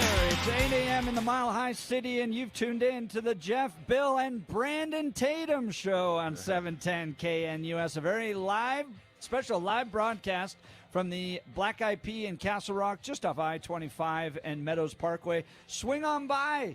It is absolutely packed here. People are having a ton of fun, but we'll get a table open for you. The mimosas are flowing. The Bloody Marys are flowing. People are having pancakes and bacon and eggs. And, it may be a little gray outside, but we're having a ton of fun at the Black-Eyed Pea in Castle Rock. So be sure to come on by. By the way, this is a unique show. If you're listening to any other radio program, that's my fault. You'll get a monologue or you'll get just the news. But we want you to be a part of the conversation. This is where Denver's voice is heard loud and clear. So give us a call, 303-696-1971, 303-696-1971, or text us on the 710 KNUS app. Traditionally, Brandon Tatum's on in the afternoons. Yes. Nationally syndicated, but he's live here in person. And so right after the news, we're going to do a very special You Choose the News with Brandon Tatum. I know. I wonder if he's prepared for this frivolity. Let's check in on the news with Blake Olson. Good morning, Blake. All right, great show. Excited to see Brandon there, 35, and cloudy in Denver with some drizzle and rain, expecting highs in the 50s today. The 710 5-day forecast coming up. Our top story, of course, Israel has launched a retaliatory strike on Iran. U.S. officials confirm missiles have struck a number of locations inside Iran. Several explosions were reported near an air base in the Iranian city of Isfahan, home of a number of sites linked to Iran's nuclear program. Now, overnight, oil prices surged before easing a bit after word got out on that. FBI Director Chris Wray says that the Chinese will have the ability to physically wreak havoc on our critical infrastructure at a time of its choosing. The FBI says Chinese hackers are preparing to launch an attack on U.S. infrastructure soon. It could happen any day, and we've been talking about that, of course, with the open borders. President Biden at a hamburger joint in Philadelphia ordering a milkshake a week after former President Trump dropping in on a Chick-fil-A in Atlanta. It was packed at the Chick-fil-A, and there were about 2 people in Philadelphia observing the president ordering a milkshake. The political distraction campaign derailment trial in New York involving former President Trump resumes this morning. They have their 12 jurors. Here's the juror who was dismissed. She was on MSNBC. He looked less orange, definitely, like more yellows, like yellow. Nothing else than that. He doesn't look angry, or I think he looks bored, like he wants this to finish and go do his stuff. Yeah, save the country. Colorado sounding the alarm on syphilis cases. The state is already at 25 this year after seeing 50 cases last year. That's enough to trigger a public health order aimed at saving the lives of babies. Governor Polis has directed several agencies to take action. This disease is easily treated, but it can be very harmful and deadly for babies, and that's what we're sadly seeing across our state. All right, 32 in Lakewood, 33 in Parker, and 35 in Denver. Avs close out the regular season with a win, 5-1 over the Oilers. They take on, Winnipeg Sunday in the first round of the NHL playoffs. Rockies look to break a 5-game losing streak tonight at Coors Field, taking on Seattle, and the world champion Nuggets tip off their first round series against the Lakers tomorrow in Lodo, that is. All right, let's get into this. Brandon Tatum in town in Castle Rock with Jeff and Bill. They continue. Blake Olson, News Talk 710 KNUS. The 710 5-day forecast calls for a soupy mix of weather for Denver in the Front Range through the next 48 hours. Mostly cloudy today, chilly, low to mid-40s. There will be a chance of developing rain and snow showers during the day. It might even have an isolated thunderstorm this afternoon. Then tonight, Areas of rain and snow turning to snow. Wet snow on the grassy areas by morning, an inch or two. Lows near 30. Areas of light snow Saturday morning. Clearing late in the day. Highs upper 30s and low 40s. Meteorologist Don Day, 710 KNUS.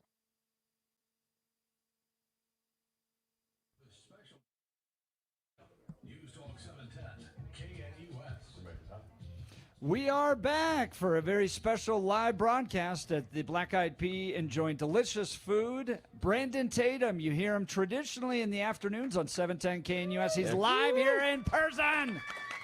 People are excited, man. People getting selfies, getting autographs, having a lot of fun. So, That's great. Brandon, we're going to do You Choose the News in just a second. Tell folks about your family. Yeah, so I had a good family dynamic. You know, my mom has always been, and I'll say this, I have never seen a woman love her kids more than my mom. My mom dedicated her whole life to me and my brother. Anything that all her aspirations took a back seat to me and my older brother. And so I'm forever grateful for her. The love that she shows is unmatched. There's nobody else can love like my mama. And my father is a firefighter. He's been a firefighter my whole life. He started when he was about 19. He retired from Fort Worth as a battalion chief. He couldn't stay retired, so he became the chief in Waco, Texas. And then he retired again. He couldn't stay retired, so now he's the fire chief. I think we have some radio hosts like that. Yeah. Beer boils in the house here. Yeah, exactly. Hey, when you love what you do. So he came out of retirement again, and now he's the fire chief in Keller, Texas. That's great. Nice. Married, kids? Do you? Oh, You and married? me? Yeah, Oh, you yeah. married I'm kids? happily married. Tell us about your wife. My wife is amazing. I would say, because if my mom and my wife is watching at the same time, I'd say that my wife is second to my mom with the love, because I have to show my mom more respect. I think you guys understand that. However, my wife is amazing. You know, she's at home right now taking care of our baby Bo. He's 3 years old, and he is a rascal. He sleep with us every night because he learned how to climb out of his crib. And we hear a thump in the middle of the night and him come running our room. And so we can't have him falling and breaking his neck out the bed. So, tremendous. We've been married for about 4 years now, and it's been great, man. The greatest decision I ever made in my life was marrying my wife. And I have an older son, a relationship I had in college. I was engaged. I think I mentioned that when I became a police officer. So my oldest son is 13 years old. Right. And so I'm blessed, man. I have a great family, 2 boys. They can carry on my legacy. I can't complain. Oh, now, Brandon Tatum, I got to tell you, you're just learning this. They say terrible 2s. It's a lie. 3 or worse. The 3s are because they have this developed ego, and they think the entire world revolves around just them. So good luck. You have my thoughts and prayers. Also, your current wife. I want to know, how did you meet her? What happened? Interesting story. It was kind of sort of Instagram, right? So those work. Not sure this is starting out well. Those DMs work. Yeah. What's going on here? My mother-in-law, she saw my stuff. She's very heavy into politics. She's a super duper conservative. So she introduced my wife to my channel, and then my wife. It was an event. I mean, we became. Let me just say it like this. Yeah. When I first saw her social media, I thought she was a fake account. I was like, there's no way a beautiful woman like this is a conservative and live in California. So I said, it's impossible. Like a year, I just thought it was a fake account. I'm like, you found a unicorn. Yeah, somebody put a fake picture on this girl's account. Some dude in a basement somewhere. Hello, Brandon. They're trying to catfish me. Yeah. So it was one time she uploaded a story and was really her. And I said, oh my God, this woman is real. And I invited her to a Dinesh D'Souza event in L.A. because I was going to L.A. She lived in L.A. Yeah. And we met at that event, and nothing serious. I mean, I was dating somebody else. She was dating somebody else. But we saw each other at a restaurant, and she helped me with my social media because she saw that I sucked on Instagram. I think I had 2,000 people that followed me, and she's like, dude, your Instagram is terrible. You got pictures of your food and your dogs. And so you're not it's not reflective of who you really are. Wow. And so she helped me build my social media over time, and then she was kind of like my assistant, and we lived in 2 different states. And then, like any responsible, logical man with wisdom, I realized, wait a minute, this woman is adding a tremendous amount of value to my life. I don't think I want to let her go. Yeah, I may need to marry a woman like this. Yeah. So when did you know it was the moment? That's where I was going with this. Where did you realize this is the woman that I've got to spend the rest of my life with? It was. I mean, because I've always been a guy that appreciate a woman who was compassionate and loving and supportive and nurturing like my mama. And so she was in a way, in a roundabout way, she kind of had those vibes, and she was very supportive of me. And she was like my assistant. So I came to LA to do an event with PragerU, and she showed up and helped me, schedule the stuff. And it's just like at that moment, seeing her in the flesh and her in action doing her thing was like, I'm gonna marry this woman. Oh, that's beautiful. Now, this is the big $50,000 question. How did you propose? Oh, that's a good one. I could have proposed the day that I asked her to be in a relationship with me. I could have proposed to her that day. Wow. But she as women want experiences, right? So I felt it would be cheapening her experience if I just said, we sit in the living room. I'm like, here, yeah. I love you, you love me. Yeah, and it's a story they get to tell their girlfriends. Right. So you got to give her something to brag about. And you got to post it on Instagram. Yes, so exactly. On the couch, it wasn't a good pose. So I'm gonna tell you this: I saw this restaurant. I forget the name of it now, but it's a restaurant in Phoenix at the Talking Stick Resort, and it's on the 16th floor. And I said, oh, my God, this is an amazing event. It's at the top, the 16th floor. I'm going to propose there. I had the ring and everything ready. I did not know that it was connected to the casino. So we had to walk through a smoky casino, and my wife in our high heels, and we walked all the way through this casino, and she hates casinos. Oh, no. And so we're walking all the way through this casino. Then we get there, and you can buy a booth. Yeah. And then the booth is supposed to look out and you see the sunset. And it's a really nice venue. Yeah. The booth sucked. We missed the sunset. And so you're looking at a glass that's kind of reflecting back on us. Oh, no. It was terrible. And you're seeing the disappointment in her face. I'm like, you guys totally ruined this for me. Oh, my God. So it was an opportunity to go sit outside. So we said, let's move our table outside because it was a great view. They had a little pool out there on the 16th floor. And then it just so happened, I wanted to propose. I had it all planned. But there was a table of a bunch of drunk girls. And I said, there's no way I'm going to get out and propose because they're going to mock me and ruin my proposal. Yeah, so you get the woo girls. Yeah. And I'm going to be mad. So I waited till everyone in the restaurant left. So the restaurant was closed. They left. Wow. Oh, and I said, all right, we were getting up, and I think he could see it in my eyes. I said, hey, can you take one more picture? Oh, yeah. And then I proposed there. And she loved it. And we posted the pictures on social media. But then shortly after that, we got married. It wasn't maybe a month or two later. I can't remember. But it was shortly after that we got married. Oh, that's a wonderful story. Oh, that's fantastic. All right, let's do You Choose the News. Let's introduce Brandon to this. Oh, yes. Unfortunately, the people in charge of the radio station are going to find out what we do in the 6 o'clock hour when they are still asleep.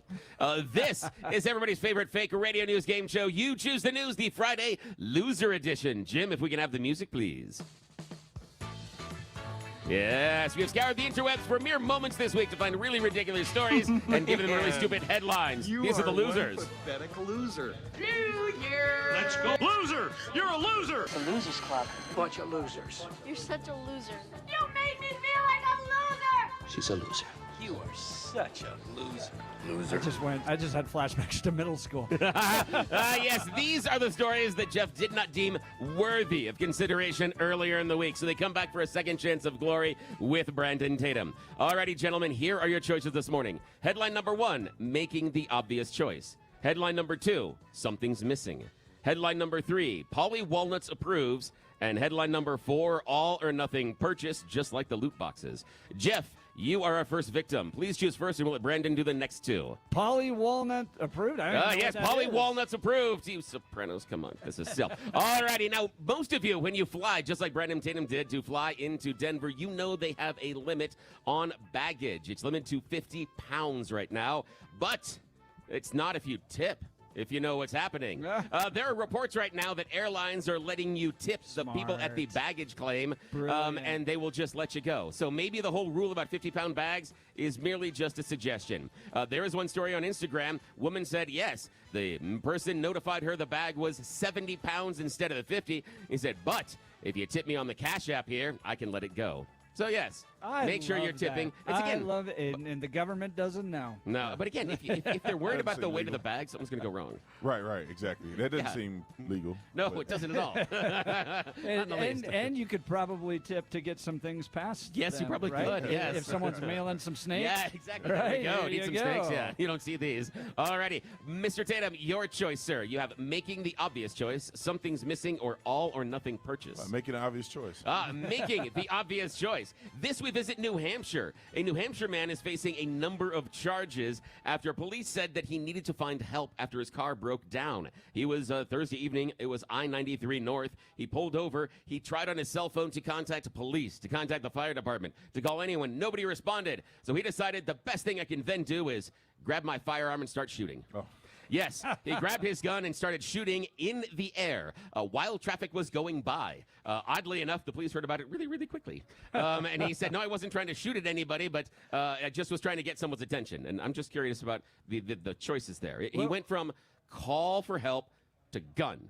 Well, there should be some steps between the two. It's a felony, jail. Yes. Losing his gun. Yes, he's Is making his bad name choices. Yosemite Sam? Yeah, exactly.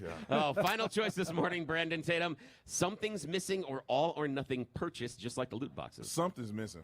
Something is missing. National Transportation Safety Board said they have finally completed the investigation into the 2022 crash. A Bear Hawk Patrol airplane had departed from Farmers Pride Airport in Lebanon County October 29th before they crashed. And both the pilot and the passenger died in the crash. However, when the plane finally hit the ground, only the passenger was inside. The problem was they lost the pilot. They're not really sure why, but during the investigation, they figured the pilot had opened the door, was trying to fix something on the outside of the plane. While it was flying? Yes, in the air. And he went, and fell. So he actually hit the ground before the plane. Tunes. But yeah, you'd wonder. I mean, I just want to think about, you're the passenger in that plane, and all of a sudden, hey, no pilot. Yeah, I would be very upset with him. Oh, yeah. I need to file a complaint right now. That's it. That is the end of You Choose the News. Unfortunately, people in charge know exactly what we do at 6 o'clock in the morning, so we probably aren't doing this next week. But yeah, thanks for playing along. Oh, that's always fun. Thanks so much, Brandon, for doing You Choose the News Loser Edition. Yeah, thanks for being silly with us. I want to, before we get into kind of the topics of the day, and want to get your comment on everything from the Trump trial to illegal immigration happening here and everything more in this country. Share a few stories with us on football and police officing.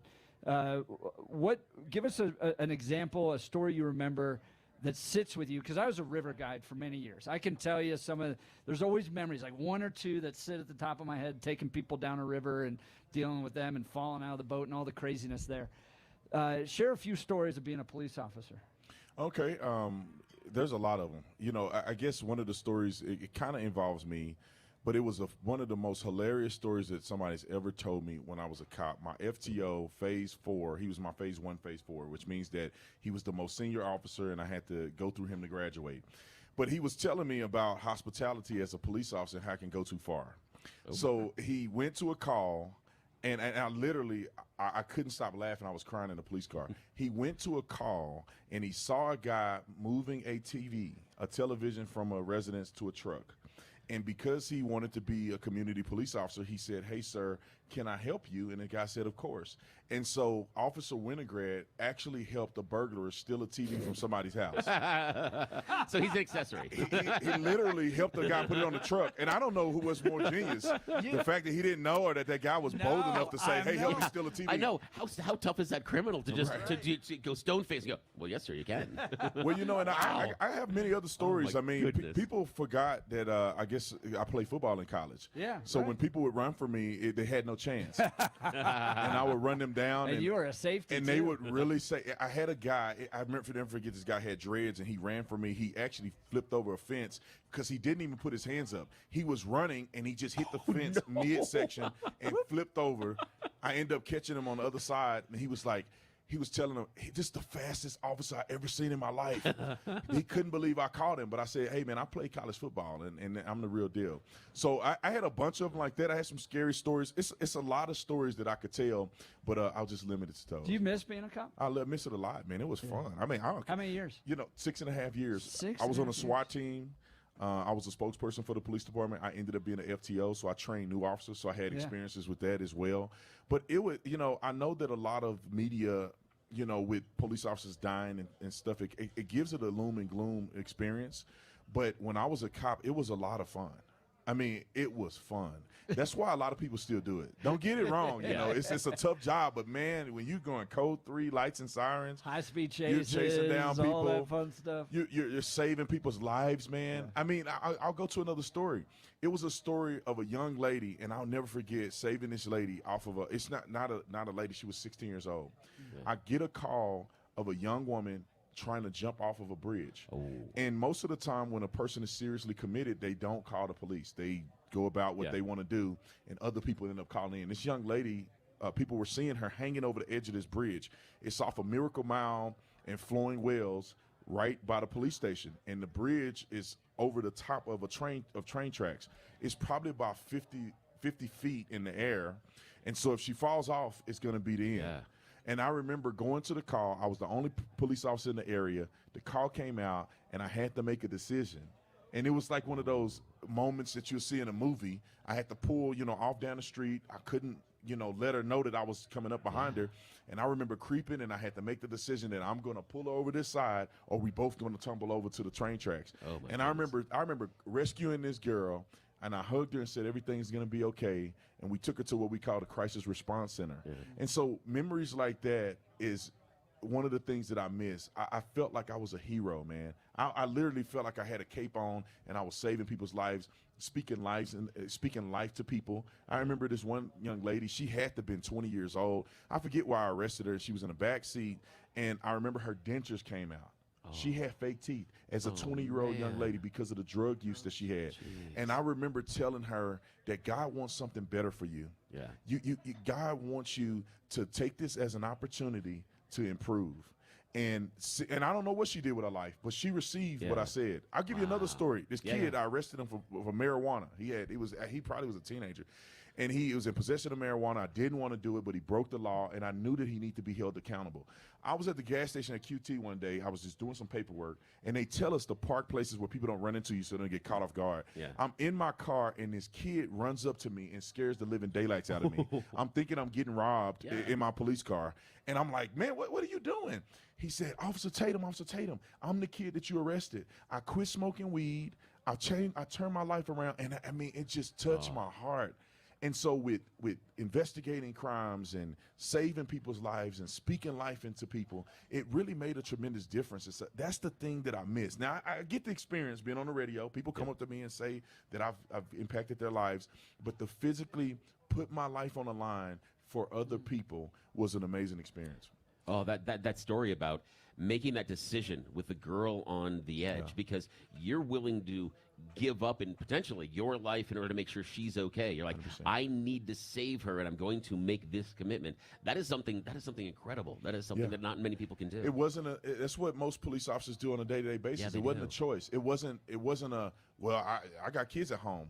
I'm not finna go and do that. Yeah. I'm not finna risk my life. That's her want to jump off the thing. I'm just gonna she jumped.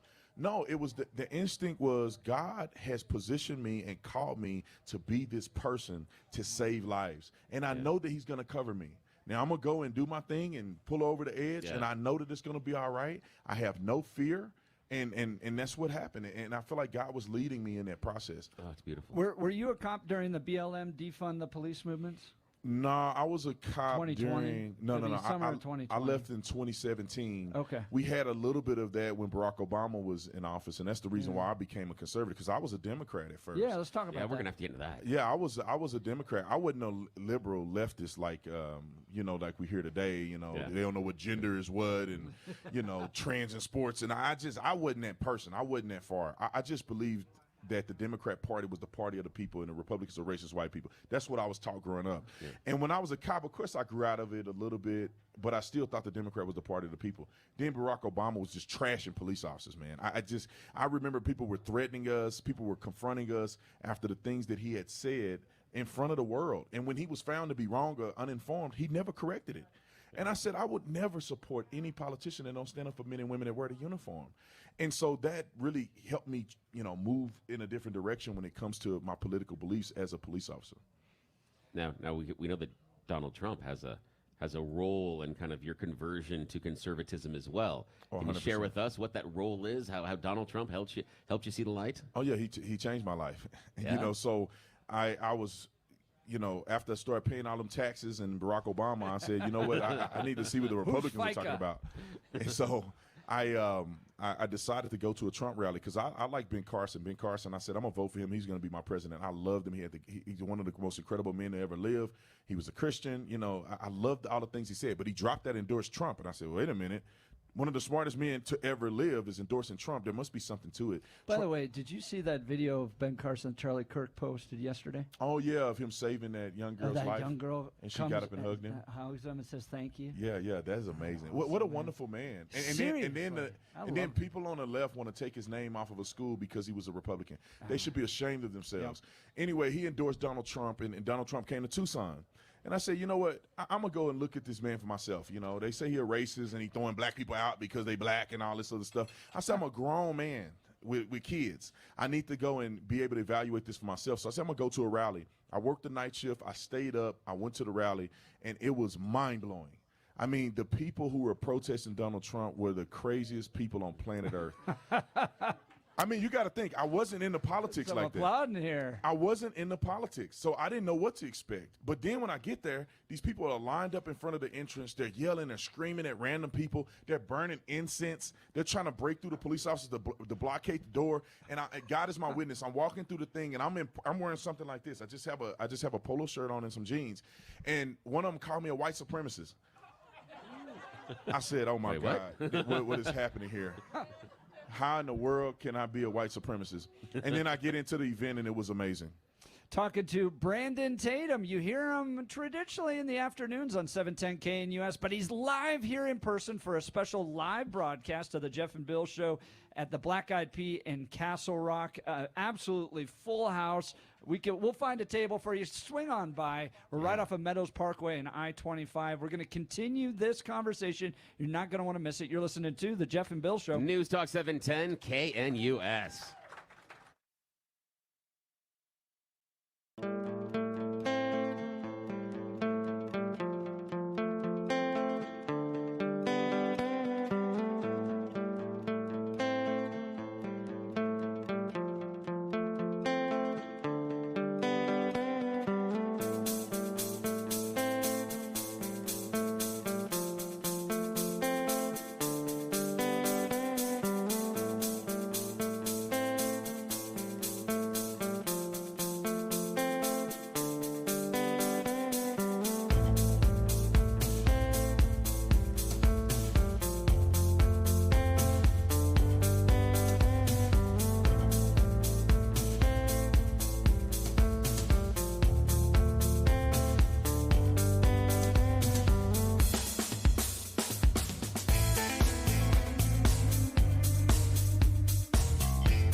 Man, we are having fun this morning. We've got just absolutely full Black-Eyed Pea restaurant down here in Castle Rock. We'll find a table for you, so don't miss this. Swing by off of I-25 and Meadows Parkway, right near the outlet stores and between the McDonald's and the Chili's is this Black-Eyed Pea. Everyone's having delicious food. You got biscuits and gravy and pancakes and eggs.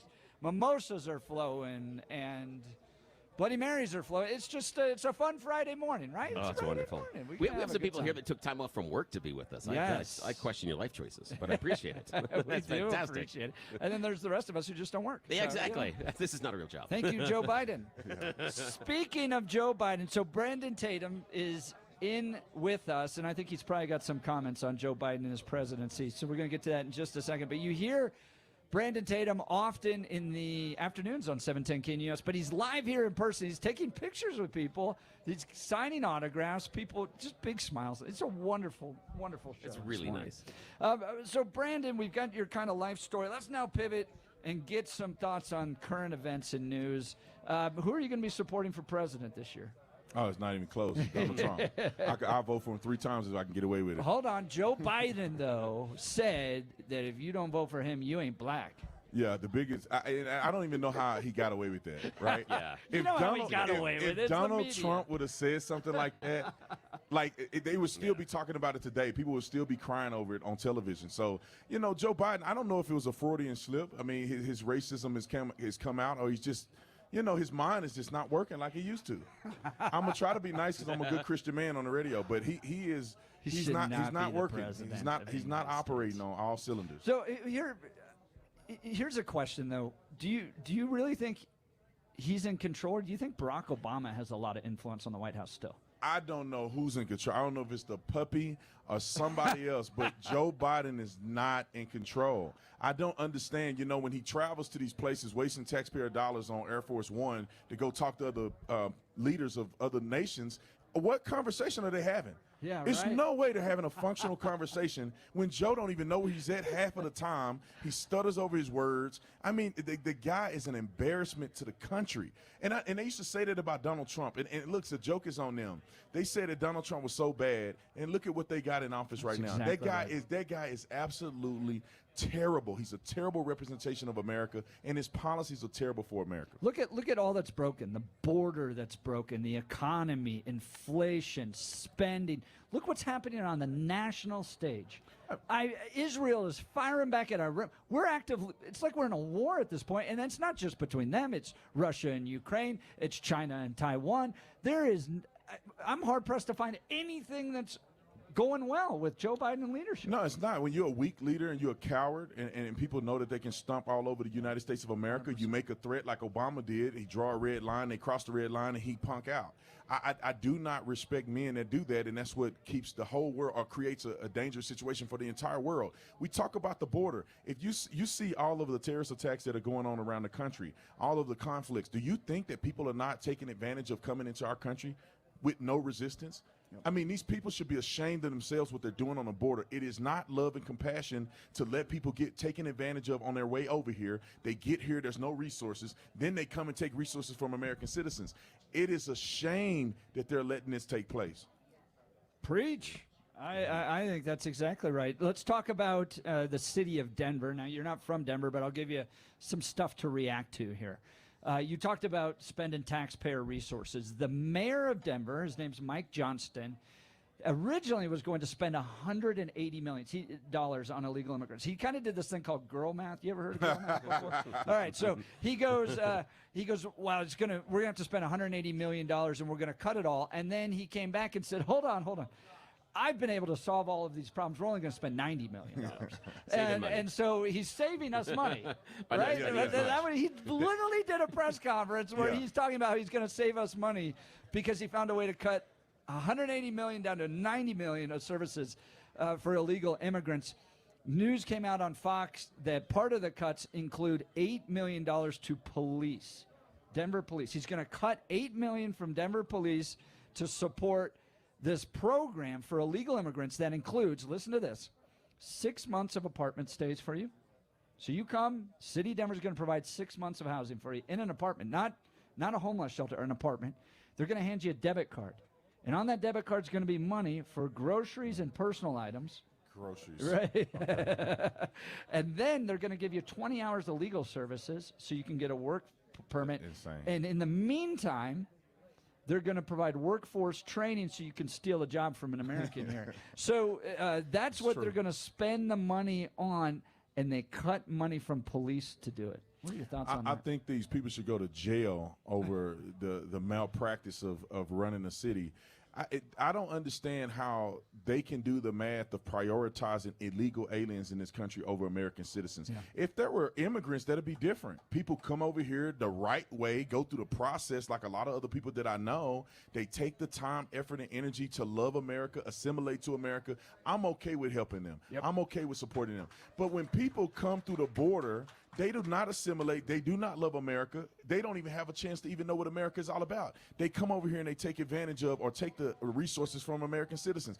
Defunding the police is the stupidest thing that any politician could ever do, because the police department, just the finances alone, isn't. So let me just say it like this: defunding the police has a ripple effect that's more damaging than people would think.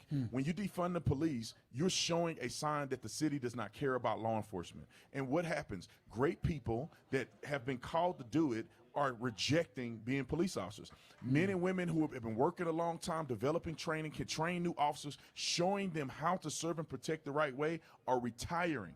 So they're hurting the community. The community is less safe. And the profession is so noble in America is being diminished. And I think that it's a shame that they choose to do that. How about they divest from these DEI programs and these trans inclusion programs and all this other crazy stuff that they're doing? How about they do that instead of divesting from the police? Now, Brandon Tatum, that was fantastic. I want to talk to you a little bit about your experience as a police officer, and I want you to just tell us, what is it like for an officer on the force when you hear something like a mayor saying we are cutting $8 million off of your budget? You're still required to go out there and stop all the crime, find all the bad guys, do the same job, but we're not giving you the resources. What is the impact on the actual officers doing the hard work when they hear something like that? Well, when you're an officer, you have to have inspiration to do what you do, right? There's times that you have difficult situations that occur. Sometimes you don't want to go to work. Sometimes you want to quit. And so knowing that the city supports you, knowing that your brothers and sisters are behind you, can give you that motivation to go out and put your life on the line consistently and go up and beyond. Because police officers don't really have to go and be proactive. Proactive policing is what helps the safety of a city. It's not just responding to calls. So when you hear that, it demoralized police officers, and I forget the name of it. Morale. The morale is extremely low, and then what do officers do? They're not inspired to pull that person over that they may suspect of being involved in a crime that can thwart a crime from happening in the future. They just go back to the shell and say, look, I'm just going to sit here until somebody call for my assistance. And when I get there, I'm going to be a little bit disgruntled, and I'm probably not going to do the investigation because I don't believe that they're appreciating what I'm doing. And it causes, like I say, a ripple effect of an issue amongst police in the city and how they protect the city. There was a study done here in Colorado through the Defund the Police movement that found that the communities that suffered the most as a result of the defund movements were inner city urban communities. 100%. And this should be an expression that they don't care about the people they claim they care about. They don't care about inner city people. They want there to be violence in the inner city. They want there to be turmoil, because if the inner city is safe and people are seeing progress, then they wouldn't vote for these fools. So they want you to continue to be that way, because if you look at it, most of the crime is concentrated in low-income areas, and unfortunately in our country, those are minority areas a lot of the times. And they need police more so than anybody else, because you have crime that's being committed, drugs that are being dealt, and they need cops to be there. And if anybody that's living in the city that's a responsible individual, you can't interview the thugs, right? They don't want the police there, and the police are bad. But the people that's been there historically, that have built a legacy in these cities, that have purchased their home, they've been there for 20 and 30 years, they shouldn't have to move and feel unsafe. And so they advocate for police officers to be there. Police presence really makes a community better. And when you have good quality police officers that can be community police officers, meaning that the local people, they know who their police officers are. They're there at the worst times of their lives, and they're Help you there. steal a TV if you need to. Right? Yeah, still a TV every now and again. But I like I said, I think that they don't really care. They use what we call a virtue signal in order to make it appear that they are good people. They weaponize empathy to get you to vote for them instead of actually changing things. We're talking with Brandon Tatum. You hear him traditionally in the afternoon on 710 KNUS. He's nationally syndicated with Salem, so on hundreds of stations across the country. But he's joining us live in person at the Black-Eyed Pea right off of I-25 and Meadows Parkway in Castle Rock. Swing on by, say hi. He's taking pictures with people, signing autographs. We have nearly an absolutely full restaurant, a lot of energy and excitement, but we'll find a table for you. So don't let that be a deterrent. Come on by, swing, be a part of this. So yesterday, Josh Hawley in Congress was pointing out to Mayorkas that Laken Riley's killer, the woman that was killed in Georgia, assaulted, murdered, I think she was killed by a rock that hit her in the head by an illegal immigrant here, that our country knew that he was a criminal and still allowed him in, gave him a work permit, knew all of that. In the state of Colorado, local law enforcement cannot, by law, coordinate with ICE. Yeah, they're banned from doing that. Which is that's why y'all need to vote these fools out of here. I'm hoping that people come together and realize that this is not beneficial at all to the country. It's not beneficial to the city. This is a beautiful city, man. I've been here a few times. Me and my son came here for the All-Star game a couple years ago. I was disappointed to see homeless people laying around everywhere and shooting up at we stayed at the Kempton right near the little train tracks. We can walk right to the stadium, and there's homeless people laying all out. How are they letting this happen to such a beautiful city? You drive through, the mountains are beautiful. I can't believe they're ruining some of the most beautiful cities in the United States of America, and it's incredibly shameful. But, when I was a police officer, we had a thing called SB 1070, and so it allowed us to communicate with ICE and Border Patrol. And I thought it was very effective, and they tried to say it was racist, but it really wasn't. We had an opportunity to question people, and if a person did not speak any English, they didn't have an identification, and they told us that they were from Mexico and they weren't legally in this country, then we report them to be evaluated with the Border Patrol and Customs. And that was the best approach to have. Because a lot of those people may have been criminals. They may have been, the law enforcement have been looking for them. If they engage with us, maybe, just maybe, they're criminals a lot of the times. And like one guy, I never forget, and this was a failure in the system, and it was under Barack Obama's administration, but it was a guy that beat up his girlfriend. He had 5 misdemeanor charges. He said that he was not from here. She said he was illegal. We called Border Patrol, and they would not detain him because he was drunk. And so stuff like that. Hang on. We prefer you to be out on the street. That's a I mean, we took him to the jail. Wait a minute. We took him to jail, but they wouldn't take him into immigration custody. And so what happens? Sometimes they slip through the cracks in jail and they end up getting out, and that person should probably get deported. So basically, we could help, instead of spending all of the money that Mike Johnston is, if we just gave each one of them a bottle of tequila and they were drunk, they'd be okay then. We're like, we can't touch them. Because, sorry, I can't evaluate you. You're inebriated. Yeah, maybe they'd be sleeping. Exactly. Sleep instead of doing crime. What I really appreciate about that explanation, Officer Tatum, is how you talked about the evaluation. You talked about the idea that I feel in the conversation people say, we're preventing the police officers from contacting ICE because ICE is just going to grab them and deport them. You accurately pointed this out, and not many people do. They evaluate them. You're just saying we have questions about this individual. You're not sentencing them to leave the country, anything else. You're just letting the people in charge of it actually do their job. There's a process. There's There's a tremendous process to deport people. It's not like you just take them and you throw them over the fence. They have to go through a medical evaluation. They have to go to trial and all this other crazy stuff.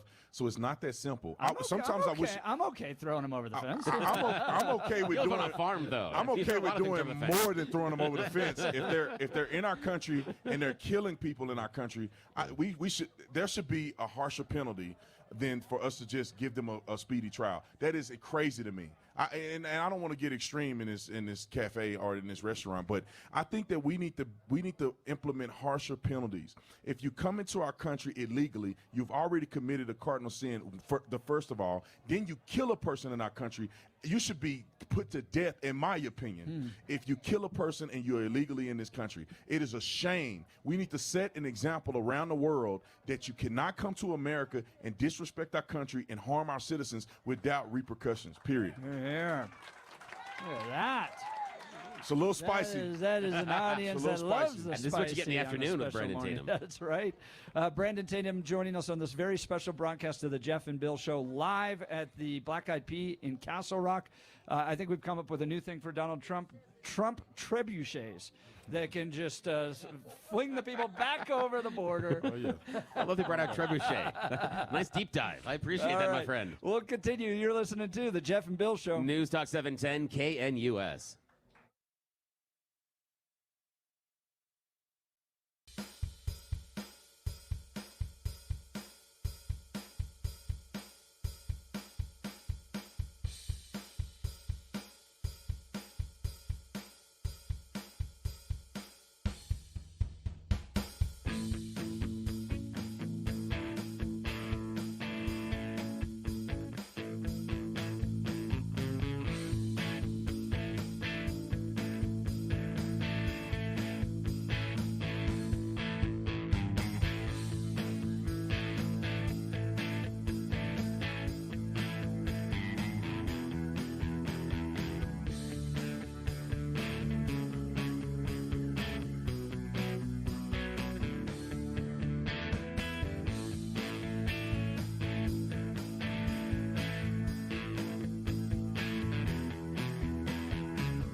ton of fun. People are getting their pictures taken, so we're going to let Brandon go and get some pictures. You can come down to the Black-Eyed Pea in Castle Rock, just off of I-25 and Meadows Parkway, near the Chili's, near the McDonald's, near the outlet stores here. Come on down, get a picture with Brandon Tatum. He's talking with people. He's making, signing some books and autographs. And Some all guy's that got a stuff. championship wrestling belt. I'm a little jealous. I know. Yeah, I'm like, my man. Hey, I got to talk to you. That is fantastic. Look at that. I want to learn all about this. That is fantastic. We're going to have to talk when we get into a break, my friend. Oh, I know Rocky Mountain Pro. Yes. Tag team, too. Oh, Bruce. Hey, Oh, Bill. that's great. Dude, we're going to have to talk. Yeah. Oh, my God. Professional wrestling. So come on down, enjoy some great food. Yeah. Come meet the champ, too. We're about to start the Mimosa Hour on Yes. the Jeff and Bill show, so that'll really kick it off. Yeah, and I know my friend that this is somewhat of a little bit of a surprise, but earlier this morning I was nice enough. I talked to Justin, the manager, and I hooked us up with some food. So we are going to be able to taste the delicious breakfast here at Black-Eyed Pea with Brandon Tatum here in just a few minutes. So in the next hour, we'll ask Brandon Tatum about those videos. You're probably seeing them coming from the Trump trial in New York, where people in the Bronx, Harlem, coming out cheering for Trump.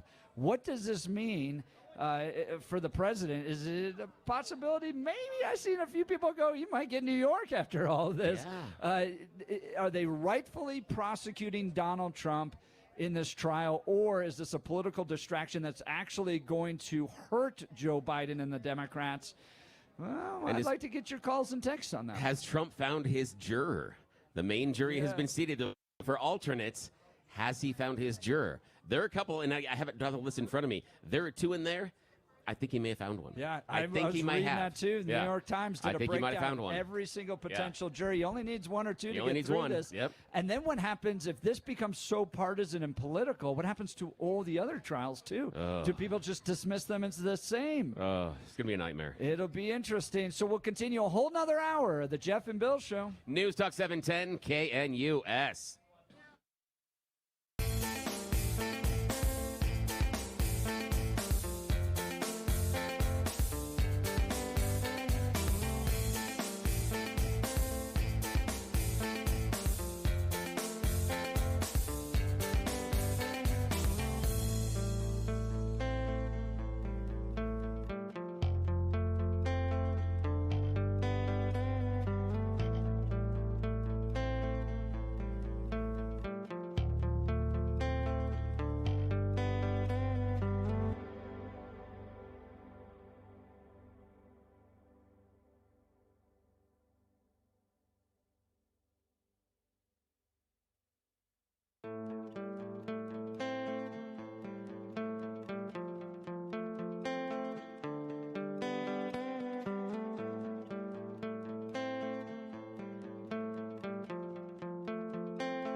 It is the Power Hour, 9 a.m. on the Jeff and Bill Show, a very special live broadcast with Brandon Tatum in person at the Black-Eyed Pea just off of I-25 and Meadows Parkway in Castle Rock. We've got a full restaurant.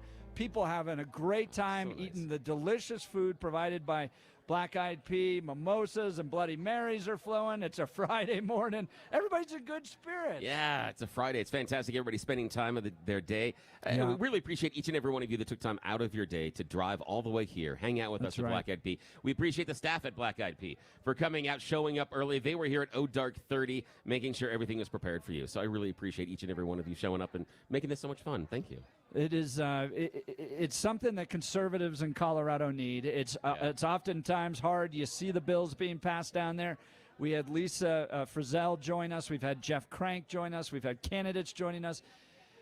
The fight continues. The fight for the principles that made Colorado the great state it was at one point continue. And, you know, it kind of feels like the Revolutionary War. You know, it kind of happened in pubs. It kind of happened in restaurants. Well, the true freedom fighters are still active out here at the Black-Eyed Pea in Castle Rock. Yeah, and it's nice to get to talk to everybody and to see everyone get together because so often it's just about the Democrats in the States. And so it's really nice to see the conservatives out. Good spirits. All right, Yeah. we're going to check in on the news with Blake Olson. Good morning, Blake. Hey, good morning, Jeff. Great show with the Patriot, Brandon Tatum. 37 and cloudy, drizzle in Denver, expecting highs in the 40s today. The 7-10 5-day forecast is coming up. Our top story. I love the Second Amendment. God gave it to me. Not one politician, not one government legislation can take it from me, period. The great Officer Brandon Tatum in Castle Rock this morning at the Black-Eyed Pea with the fellows. One of the safest cities in Colorado, by the way. A new report out, home security product reviewer SafeWise analyzed 2022 FBI data. And Milliken, Windsor, Severance, and Erie in northern Colorado are the top 4 safest cities in the state. Castle Rock comes in at number 6. Dr. Jill Biden in Denver, one of the most dangerous cities now in the country. She will be here tonight.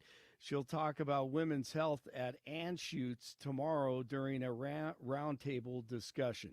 Israel has launched a retaliatory strike on Iran. U.S. officials confirm missiles have struck a number of locations inside the country. Several explosions were reported near air bases near the sites linked to Iran's nuclear program. Former President Trump back in court today with all 12 jurors now seated in this trial, 7 men and 5 women. This is a rigged case, and this is a case that was put in very strongly because of politics. So instead of being in Pennsylvania or Georgia or North Carolina or lots of other places today, I'm sitting in a courthouse all day long. In the meantime, President Biden ordering milkshakes in Philly. All right, and this is a tip for you. I know it's all been paid. Thank you so much. We have milkshakes, we have refreshers. How We about- also how have about a milkshake? Black and white. a black and white milkshake. We could perfectly make that for you, sir. So if you would actually like to, Man, not a lot of cheering or excitement or energy there for Biden. Kerry Kennedy, RFK Jr.'s sister, says that she represents most of the Kennedy family and they are supporting Biden. We want to make crystal clear our feeling that the best way forward for America is to re-elect Joe Biden and Kamala Harris to 4 more years. 4 more years. 4 more years. 4 more years. 4 more years. Man, I didn't realize that she had that same voice issue that RFK Jr. has. Interesting. Colorado's sounding the alarm on syphilis cases. The state is already at 25 this year and seeing 50 cases last year. That's enough to trigger a public health order aimed at saving the lives of babies. Governor Polis has directed several agencies to take action. This disease is easily treated, but it can be very harmful and deadly for babies. And that's what we're sadly seeing across our state. 35 in Aurora, 32 in Golden, 37 in Denver. The Nuggets start the NBA playoffs. They get it going tomorrow against the Lakers. Rockies look to break a 5-game losing streak tonight at Coors Field. They return to town, and the Avalanche closed out the regular season with a win last night, 5-1 over the Oilers. First round against Winnipeg on the road on Sunday. Let's get into this. Brandon Tatum, once again in Castle Rock with Jeff and Bill. They will continue. Coming up, Blake Olson, News Talk 710 KNUS. The 710 5-day forecast calls for a soupy mix of weather for Denver in the Front Range through the next 48 hours. Mostly cloudy today, chilly, low to mid-40s. There will be a chance of developing rain and snow showers during the day. It might even have an isolated thunderstorm this afternoon. Then tonight, areas of rain and snow turning to snow. Wet snow on the grassy areas by morning, an inch or two. Lows near 30. Areas of light snow Saturday morning. Clearing late in the day, highs upper 30s and low 40s. Meteorologist Don Day, 710 KNUS. The 7.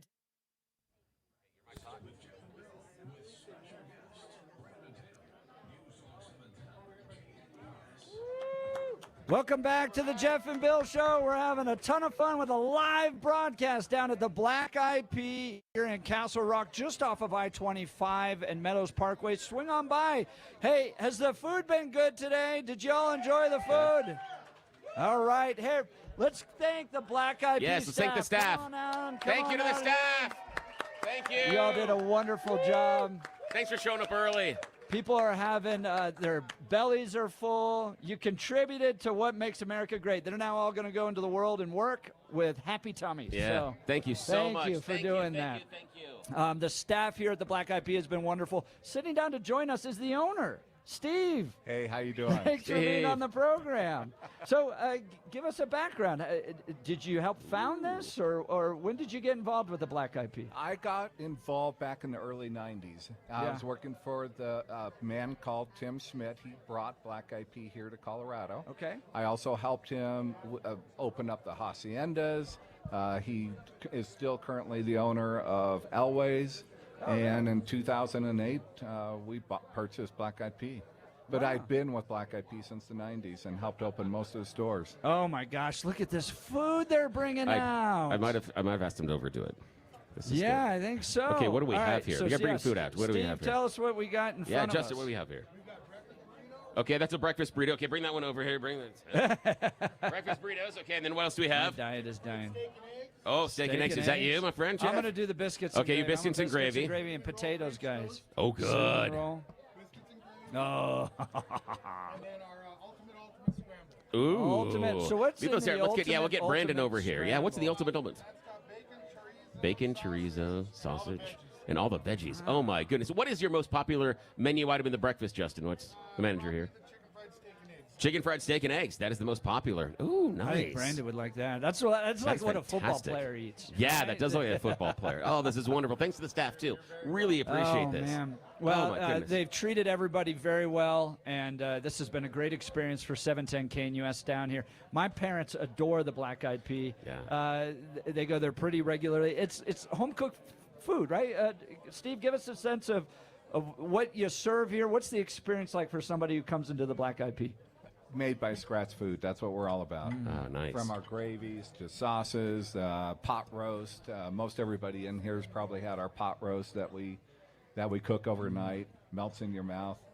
Meatloaf, chicken fried steak, chicken fried chicken. Okay. Probably the best salmon you'll ever taste. Jeff's doing biscuits and gravies. You got to get a little review I'm here. not talking anymore. What does it taste like?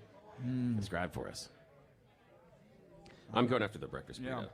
Yeah. That's one of my go-tos here. All right, so I'm a biscuit and gravy Connoisseur. Yes, you are. These are up there with some of the very best ones I've ever had. These are great. This tastes like you would make at home. The biscuits are not cold. They're not stale. That's what typically happens if you get bad biscuits and gravy. This is soft, and it melts in your mouth. It's perfect. Awesome biscuits and wow. gravy. And I've got the breakfast burrito. We've got just everything in here. I've got eggs. I've got veggies. I've got onions. I have sausage. The sausage has a sweetness to it that counteracts the eggs and the cheese, and this is just wonderful. And then a little bit of the chili on top. Because there's a little bit of a spice, We got a little people bit that of burn. are telling us what they like here. Yeah, Green chili. oh wow, Green chili is Green chili. amazing. Oh, good. The green chili here. We're going to have to try that. This is, oh my gosh. And people can come down and get a mimosa and a Mimosas. Bloody Mary. Oh, yeah. You guys are open for breakfast on the weekends, right? This is kind of a special deal, but just on this location. Oh, really? Yep.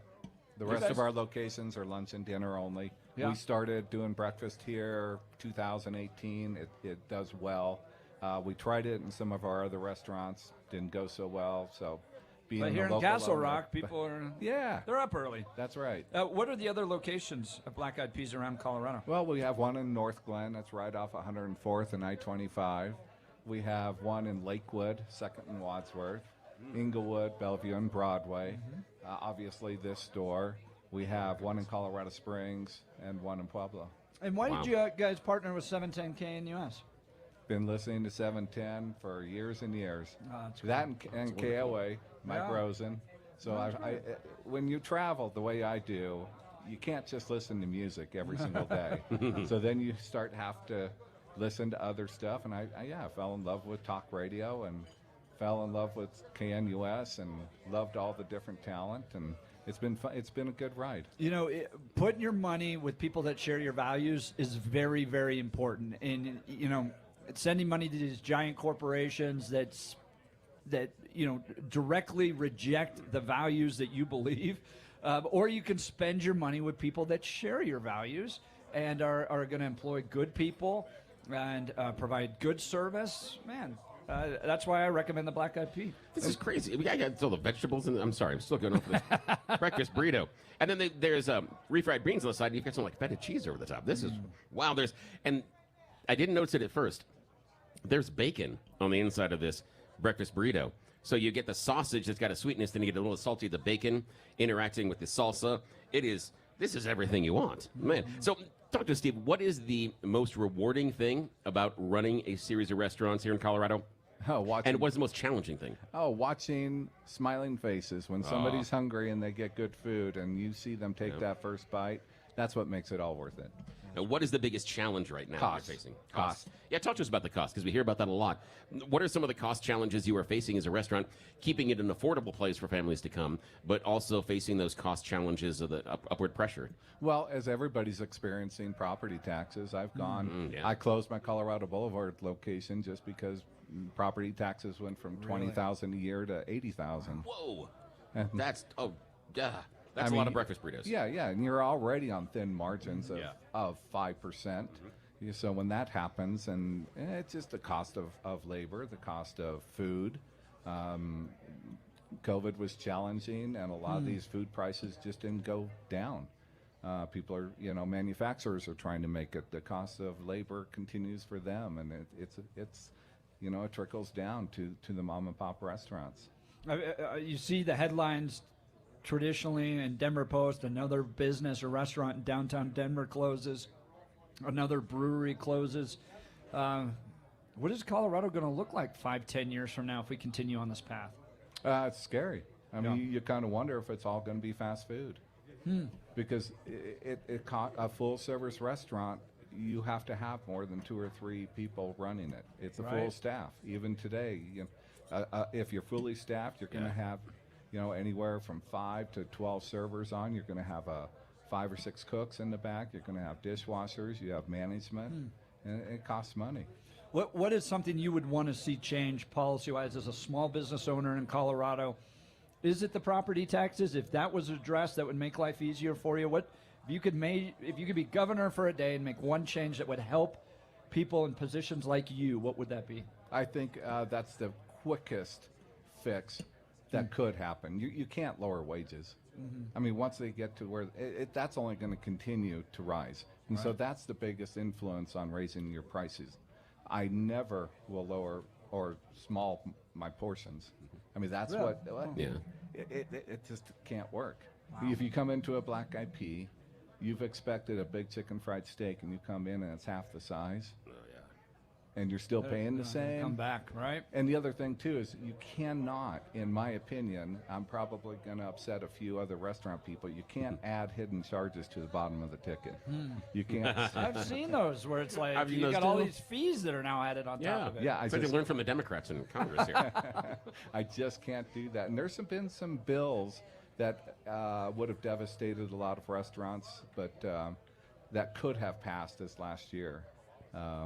But all the restaurant people got together. We went downtown and we went in front of legislation and posed our views on that. Wow. Did you testify? Oh, yeah.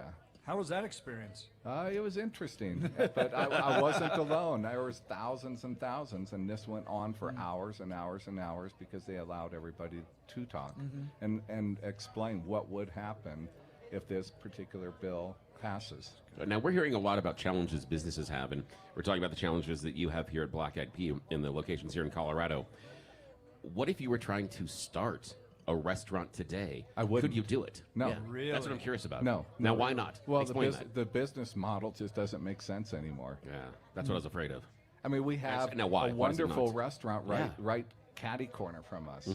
I've been eating in their restaurant in Colorado Springs for 20-some years, 30 years.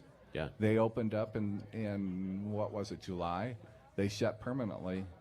Oh, geez. 3 weeks ago. Really? They probably put $4 or $5 million into that building. It's my absolutely goodness. stunning. Now, what is the biggest challenge? Why do you feel that it is such a difficult time to start a restaurant right now? If you're full service, I think because of cost, people are trending towards quick casual, and more fast food because it is less expensive. I will tell you, fast food cannot produce this. No. This not even biscuit close. and gravy was unbelievable. Yeah. I'm going to try to get those potatoes. Yep, you're going to have to go up there, yeah. I might fight you for him, then. Yeah, that bacon too. Now, Tatum's seat, which I'm sitting in, he's going to be pretty upset, so we're going to have to bring some fresh food out for him. Right. I think he's going to want that steak, That that chicken fried steak. I think so. We'll get him. Massive. We'll get him up here. Hey, Steve, thank you for you so being a supporter of 710 KNUS. Thank you. Because of your support, we can communicate this message. We can connect with people. This experience, these people coming in, having a great day, enjoying good food on a kind of a dreary little Friday, but having the fun that we long to have in Colorado with all the challenges we're facing. You guys made that happen. I appreciate you. Thanks so much. Appreciate it for having me on. Yeah, thank you. Oh, thank you so much. Thank you, Let's Steve. give Steve, the owner of the Yeah, Black-Eyed give Pea, him a a round of applause here. That was great. Oh, and the staff that showed up. That staff is fun. Man, We got them up early, you too. Finished your you didn't make, I didn't even halfway through my burrito. I can't I'm believe going to this. lick that plate clean. You did so That was well. good. Mom would be mad at me if I'm sitting there because I got half my plate left. You did such a good job. Look at that. Yeah, that's a big burrito. It's These giant. portions are not little, They're man. huge. All right, we're going to get Brandon up here. Oh, Brandon, we got some food for you. We got chicken fried steak up here. We got What does a former football player eat? Anything I see in front of me. My wife want me to be keto, so I gotta work. Oh, yeah. Oh, she's not here right now, and we won't tell her. Yeah. That's right. Somebody gonna share it on social media. She gonna say. All right, Brandon Tatum's with good. us for this very live broadcast, very special broadcast, very live broadcast of the Jeff and Bill show at the Black-Eyed Pea. We've only got about another 40 minutes or so swing by while you can. Come visit us. We're off I-25 and Meadows Parkway in Castle Rock. Absolutely packed house. People have had a great morning. So you only got about 30, 40 more minutes. If you want to hang out with Brandon Tatum, make sure you get over here. Here's some breaking news. We're again back on the trial. This is what the entire election is going to look like. This is going to be a totally unique election.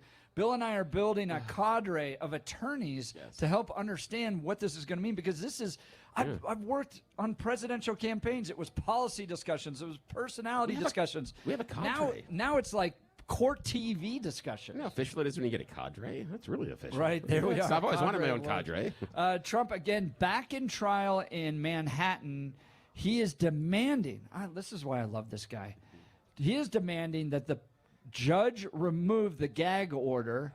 He made some statements right before he went in. Former President Trump on Friday demanded that the judge in his hush money payments case remove a gag order that prevents him from speaking publicly about witnesses in the trial. I'm not allowed to speak, Trump said in brief remarks before he entered the Manhattan courthouse. He asserted his constitutional rights were stripped away by the judge and that he cannot respond to lies told about him in the press during this trial. This gag order has to come off, he said. People are allowed to speak about me, and I have a gag order just to show you how much more unfair it is, and the conflict has to end with the judge. The judge has a conflict. The worst I've ever seen, said Trump. Brandon, what do you think about this hush money trial? You've been in some courtrooms in your time. I think it's ridiculous. I think it's absolutely ridiculous, man. They could have done something about this 2-3 years ago if they felt there was a problem. They wait to an election year to try to get him hemmed up on this stuff. And I think that Stormy Daniels is just as guilty of anything if they want to say that Trump is guilty of having paying hush money to keep her quiet. Think about this. This woman, and I'm not trying to really bash her, I'm just telling the truth. This woman literally does things on camera that are nefarious for a living. Maybe she's retired at this point. I don't know. But you can Google her right now and you'll see dirty stuff about her. So I don't think it's a woman that people should be uplifting. And then the second part of it is the woman took the money and used it. How are you then somehow a victim and being celebrated when you extorted Donald Trump? Yeah. You literally said, I'm going to ruin your campaign. If you pay me money, I won't. She accepted those terms. She took the money and used it and then violated the terms that she accepted. I think they should be having her on trial to a certain degree. But I will say this. If Donald Trump is messing over on his wife with this nasty woman, then, hey, man, you're going to get caught up in it.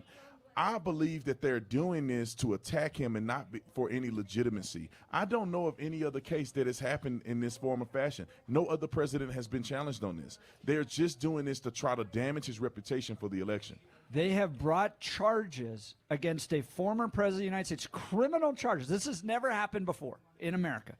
So they brought criminal charges against a former president of the United States on what? On what horrible thing did he did that we're going to break with the history and traditions of this country to force a former president into a criminal trial? What, campaign finance? Not even that. It's like FEC didn't even find him on that. Bookkeeping issues for a business he wasn't running because he was the president of the United States on attorneys that weren't even working for the business. No, the whole thing is It is embarrassing to the country that they would do this. Here's the thing, though. It is creating so much momentum for Donald Trump that I think that he didn't have before. Yeah, let's talk about that. When he first started out, I'm telling you what, I think a lot of the country started to sway a little bit towards DeSantis. Based on polls that I did on my own social media. Yeah. We had about 400,000 people respond to those polls, and they were picking Ron DeSantis over Donald Trump before the indictments begin to come down. Yeah. And I think that what happened is when they started indicting him, people begin to realize what they're doing, and they said, you know what, we're not going to let them put him away in the darkness while we go and pick another candidate. And Donald Trump gained a tremendous amount of momentum. I have to say, me personally, I was thinking, I kind of got caught in the sauce. I mean, Donald Trump has been incredibly controversial. They've been just bullying him and making it a fuss, and people are getting fatigued.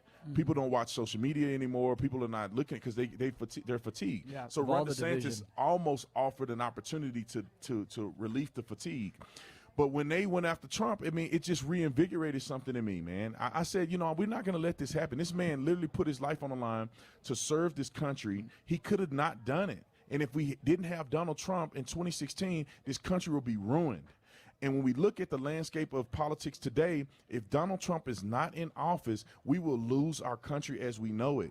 These people are evil. They hate God. They hate America. They hate the Constitution. They're not functioning, operating in reality. They want to ban firearms, just like the idiots here in Colorado. They want to ban assault weapons. What does that even mean? If you already have murder that's against the law and it don't stop people from murdering people, what make you think that criminals are going to somehow say, you know what, I was going to kill a whole bunch of people, but owning an AR-15 is illegal, so let me put my gun down. I will vote for it if a person actually does that. It will never happen in the history of this country. These people are evil. They want to get us in a position where we are unarmed populace, and therefore they can interject anything they want, and we cannot defend ourselves. They did it with COVID-19. Look at how they treated us. You couldn't even go to a cafe. They wanted to implement the travel where you had to, have the pass to travel anywhere. They wanted to implement it in our debit accounts. If you don't have the vaccine passport, you have not been vaccinated, they want to remove you from banks. They wanted to do it, they just couldn't because we had so much pushback. Right. But they are going to attempt to do something like this in the future. We have to be crazy to think that they're not going to do something in this election cycle. They're losing badly to Donald Trump. The man is getting indicted, and the more they do it, the more popular he is. If he goes to Barron's graduation and he defies the court and they try to put him in jail, he's going to become even more popular. Yeah, he says that he could be elected from prison like Nelson Mandela, and I he's will willing to go to vote prison. for him from prison. Wow. I would vote for him from prison. Wow. Because you should not be able to imprison your political enemies. Yeah, that's the reason why he can run. People are confused. How can a president run from prison? It's because if the government get sideways and they start attacking a person and they put him in prison to stop him from having the right, the people have the will to vote for him, we can still elect him. And that's the thing that's going on. They're trying to imprison the man unjustly. And until the appeals and stuff take place, he may end up going to jail. I'm hoping that he don't. But I guarantee you he's going to be more popular in jail than he is free. Let's talk about that, because if you watch these videos of him driving in to this Manhattan courtroom, he drives through the Bronx, he drives through Harlem, and people are out there cheering him on. Right. And I was like, I've worked for Republican presidential candidates. I was like, Rick Santorum and Mitt Romney didn't get that type of cheering. Definitely not Mitt Romney. Right. Driving down Manhattan. I can't stand Mitt Romney. But So, anyway. No. I mean, this could be a major changing point for the Republican Party. We need Donald Trump for the Republican Party. We can go on after Trump and get a more modest person that's a little more down in his tone a little bit. Maybe he's a little more of a politician like Ron DeSantis. Yeah. But Donald Trump needs to finish the job. Nobody is as popular and can speak to the American people from the heart like Donald Trump does. That's why people show up at a cafe and they're just taking pictures. He can go to the black community, Hispanic community. I would argue he can go to the gay community and still get more love than Joe Biden. Joe Biden went to a cafe and it was like people didn't even know who he was. Like the little girl was sitting there, her mom, and they were just looking at him. And he's just. And why you would put your little daughter near him? I don't know. I mean, and he's sniffing people and stuff. I mean, I know. Listen, that man shouldn't have been able to go. He was the most popular president in United States history, right? He was more popular than Barack Obama by millions of votes. And that man shouldn't even be able to get out of a car without getting bombarded. That man don't get any reception. He could walk in. Well, we'll boo him if you walk in here. I'd say he'll walk in here and nobody will talk to him. Right. He don't even need Secret Service. Nobody's worried about Joe Biden. He's not a threat to anybody, and he's not popular. But this should tell you that they were doing nefarious things in 2020. Now, do I think that all of what they did is the reason why he's in office? No, I do not. I think some of what they did was a contributing factor. What really happened is that Republicans did not show up like we should have. The same thing happened in Kerry Lake in Arizona. The reason that Kerry Lake didn't get elected, it wasn't really the machines. There was a small amount of diversion in votes. It was because Republicans did not have the fortitude to show up and support. And I tell you what, this time it's going to come down to turnout. We've been bludgeoned by saying that it's all rigged, it's all rigged, it's all rigged. We need to move away from that concept because people are believing that it's rigged, so they're not going to go vote. And the left want us to do that. My appeal to the people is that you go out, every single one of us, grab a couple other people to go with you. We vote and do the best we can and see what the results are going to be. Do not deter from voting before you ever give it an opportunity. That's how we will lose this election. If we show up, we show out, and we understand the value in electing Donald Trump to be the president, we will beat them. There's not enough cheating that they can do to overcome the will of the people if we show up. Brandon Tatum on a very special live broadcast of the Jeff and Bill Show at the Black-Eyed Pea in Castle Rock. We'll continue. You're not going to want to miss this. He's just getting going. We got a whole nother half hour. You're listening to the Jeff and Bill Show. News Talk 710 KNUS.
Welcome back to the Jeff and Bill Show. It's been an absolutely fantastic morning.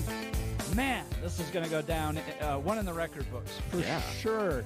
We did a live broadcast. We're still doing it, actually, at the Black-Eyed Pea in Castle Rock for about the next 30 minutes. We've had just a wonderful morning, great food. Drinks are flowing, mimosas, Bloody Marys. Yeah, and only 2 people kicked me. Nice. Yeah, right. Just lightly in the shins, but I deserve it. We even got Hugo to play nice with Yes! Oh, Hugo and I got great pictures together. Although he's sitting over there, he's still looking. And then he comes up to me in between the show and is like, Jeff, here's how I want you to get Bill next. It's like we're. Yes. I go into my corner. I go to my Hugo corner. Yes, it is. And then he goes. Oh, Hugo's the best. Yeah, it's like professional wrestling. Joining us live is Brandon Tatum. You've heard Brandon Tatum every afternoon on 710 KNUS. He's nationally syndicated Salem media star, huge following on social media. Brandon, what are your social media accounts so people can follow you there? You can follow me at the Officer Tatum. So THE Officer Tatum. You put that in a search engine, and you can find every place that I'm located. Do you get into Twitter fights? No, I'm like, I don't know how people do Twitter, man. I'm good at talking. Elon Musk gets it. I'm like, the wealthiest man in the world is like, I've taken time to fight I'd rather on Twitter. talk than text, right? So I'm like, I can talk, but I don't want to sit there and text. I do typos, and it's so annoying. So I don't really get into it. Maybe I should start. Well, so no, don't. you on. By the way, on the text message app is yeah, Bill. I'm running that right now. You get into all the fights on that. Oh yeah, it's so much fun. I'll have different conversations with them and stuff. Because if they're going to Hugo. Oh yeah, but if you take the time to text into the show, if you can't call in, I'm going to take the time to respond. It's I deserve to give you as much energy and space that you guys give me. So yeah. So what you may not know about Brandon Tatum, a former police officer, former college football star. He's also a renowned Christian nationalist that will, beat you over the head with a Bible later if you want him to. Look, where did this come from? And what is this really all about? What the claim that you're a Christian nationalist? What's that all about? They're often trying to condition language to make you hate a certain group of people, and they also want to condition language to make you believe right, for you to believe that wrong is right. Like women's reproductive care is called murder, and they don't want to say it that way. And so when they say Christian nationalists, what they want you to do is to be able to hate a Christian. They want you to find a way to hate people that stand up for their rights that have been given to us by God. I don't understand how we missed that point in this country. This country was founded on Christian values. It wasn't founded on Buddha. It wasn't founded on Muhammad. And I respect everybody's opinions on religion. It was founded on Christian values. The reason that we have inalienable rights is because we believe in God first. And the reason that we have a prosperous country where we treat people fairly and we've gotten to a point of a more perfect union is because we put God first and we have principles. We have a moral standard, and it doesn't come from some motivational speaker. It comes from the Bible. The reason that we have the laws that we have, thou shalt not kill, all of these things are biblical constructs.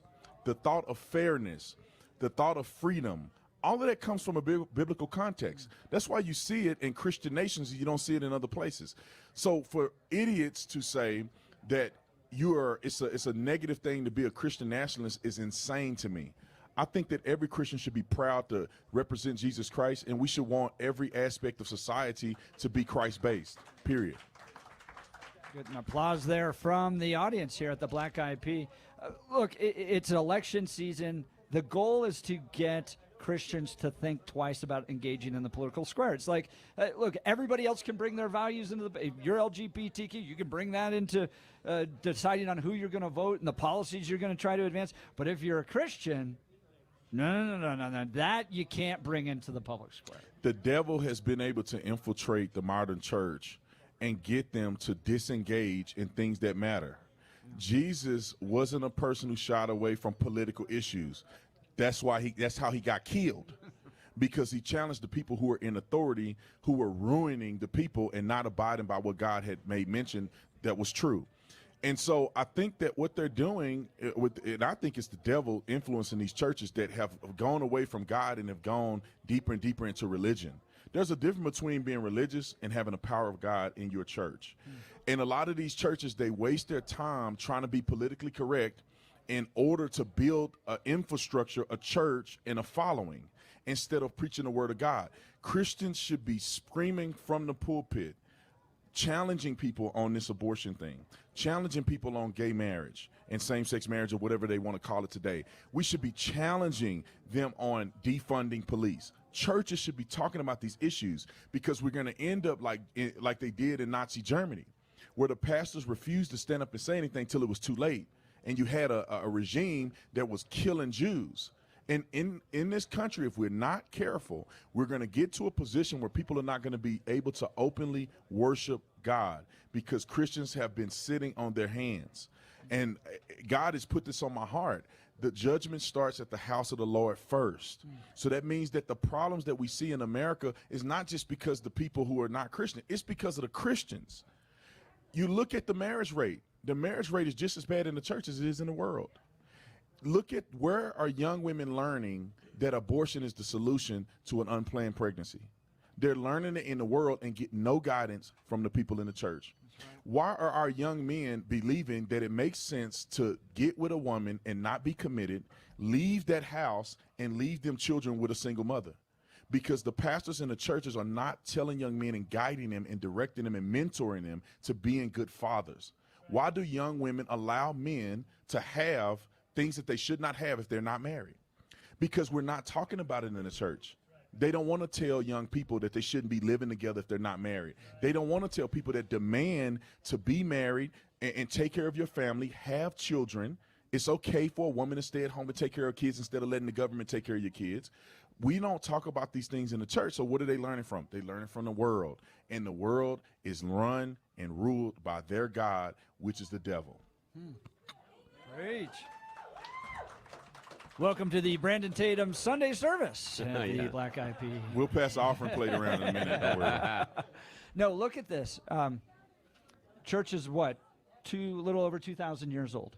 The idea that Christians could have any say over the type of government that they live under is only really the last 250 years. Prior to that, the other 90% of church history, they had no choice. So you were just stuck with whatever king or queen was ruling over you. We have been given this incredible gift for only the last 10% or so of church history, where we could actually make changes with who rules over us. And pastors, I found pastors that are more comfortable getting on an airplane and flying to Africa to do mission trips than to go to a city council meeting across the street. Right. You know, they're trying to build their riches here on earth. They want to sound good.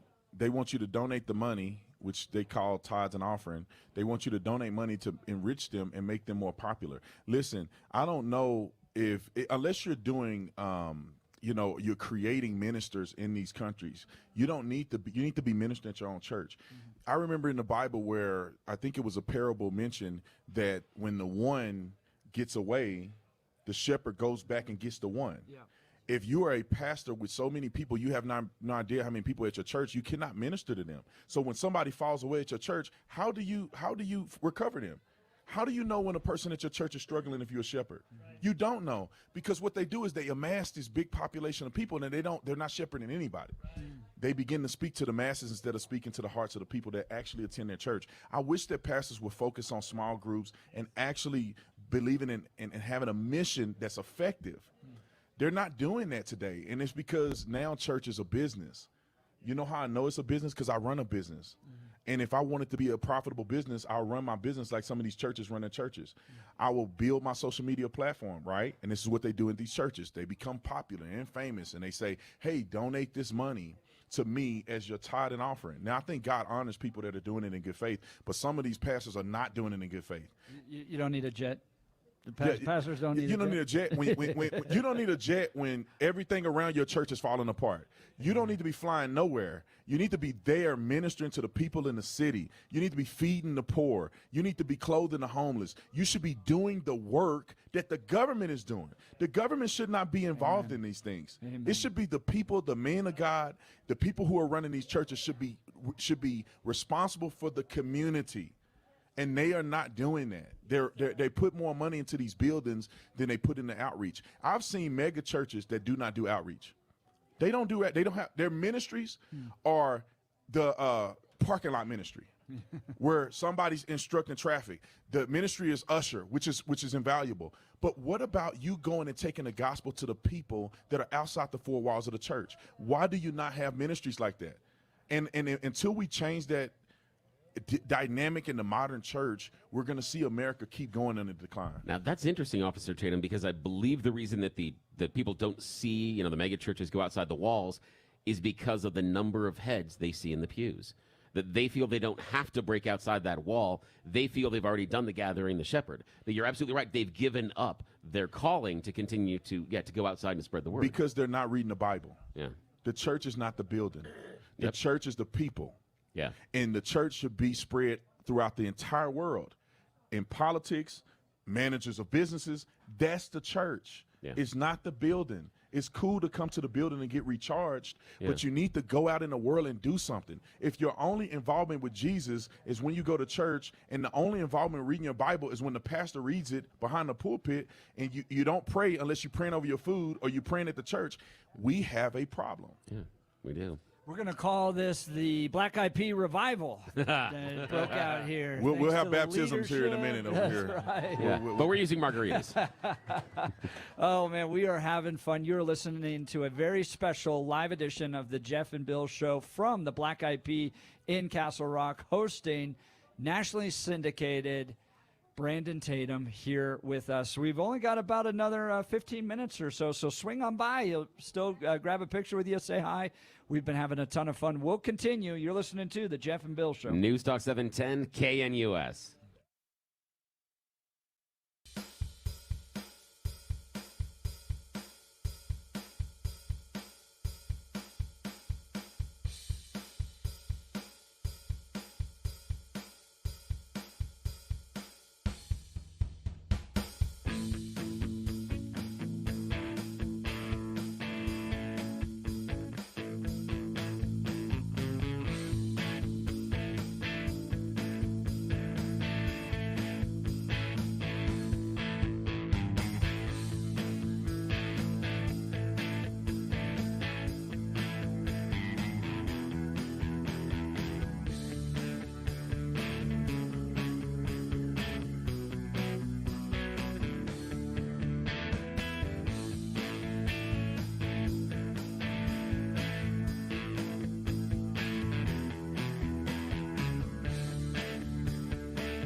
Man, we have had such a fun morning. Brandon Tatum live at the Black-Eyed Pea in Castle Rock. Up next is Charlie Kirk, so you got to continue. He's not giving you breakfast. He missed out. Yeah. And then, Brandon, are you on later today? No, I'm not. I had to think about it. I'm like, wait a minute. Yeah, Carl Jackson is filling in for me today. I have to fly to another state to do an event, so he's gracious enough to fill in for me. So your social media platforms are a ton of fun to watch. You post almost daily, right? I think on YouTube. I post multiple times. I think I post 2 or 3 videos a day on YouTube and at least twice on every other social media platform. And are you still monetized on YouTube? Yeah, I'm monetized on YouTube. Thank God, it's a blessing. How'd you manage that? They try to deplatform everybody. Yeah. Well, I try to use strategy, right? Yeah. I play by the rules far enough for them not to demonetize me, and then I keep saying the things that I can say within reason to keep the following going, but also make an impact. So go Google the Officer Tatum, and you can get all of those social media platforms there. Hey, you are a voice for reason. You're a prophetic voice, a biblical voice for truth in this culture. Thank you for raising a family. Thank you for speaking out. Thank you for what you did as a law enforcement officer. You are a national treasure, Brandon, and I think everybody that joined us today appreciates what you do. Yeah, Jesus is the reason, and thank you guys for having me. I really appreciate thank you so much. We are so happy to have you a part of the team, and thank you for spending time here and spending time with each and every one of the listeners. I know they appreciate it. It's really special. If you missed any of the show, go to 710knus.com. You can download the podcast there. Next week, Bill and I will be back to yelling at each other. Yeah. So, if you missed that today because we're around other people, that'll come back on Monday. Don't worry. They made me take the pills today. So I calm. I was a little more calm. No, it's been a ton of fun. And thank you to all the guests that came out. Yeah, Y'all thank have a good you. time tonight. I can't believe each and every one of you took time out of your day to see our lousy faces. I mean, geez, seriously, thank you guys. Hey, if it wasn't for you all, local radio wouldn't be able to do what it does. So thank you for listening. So thank you for visiting our advertisers. Thank you for being fans of the show. You mean everything to us. We consider you family. All right, you've been listening to the Jeff and Bill Show. News Talk 710 KNUS. Have a fantastic weekend. We'll catch you Monday.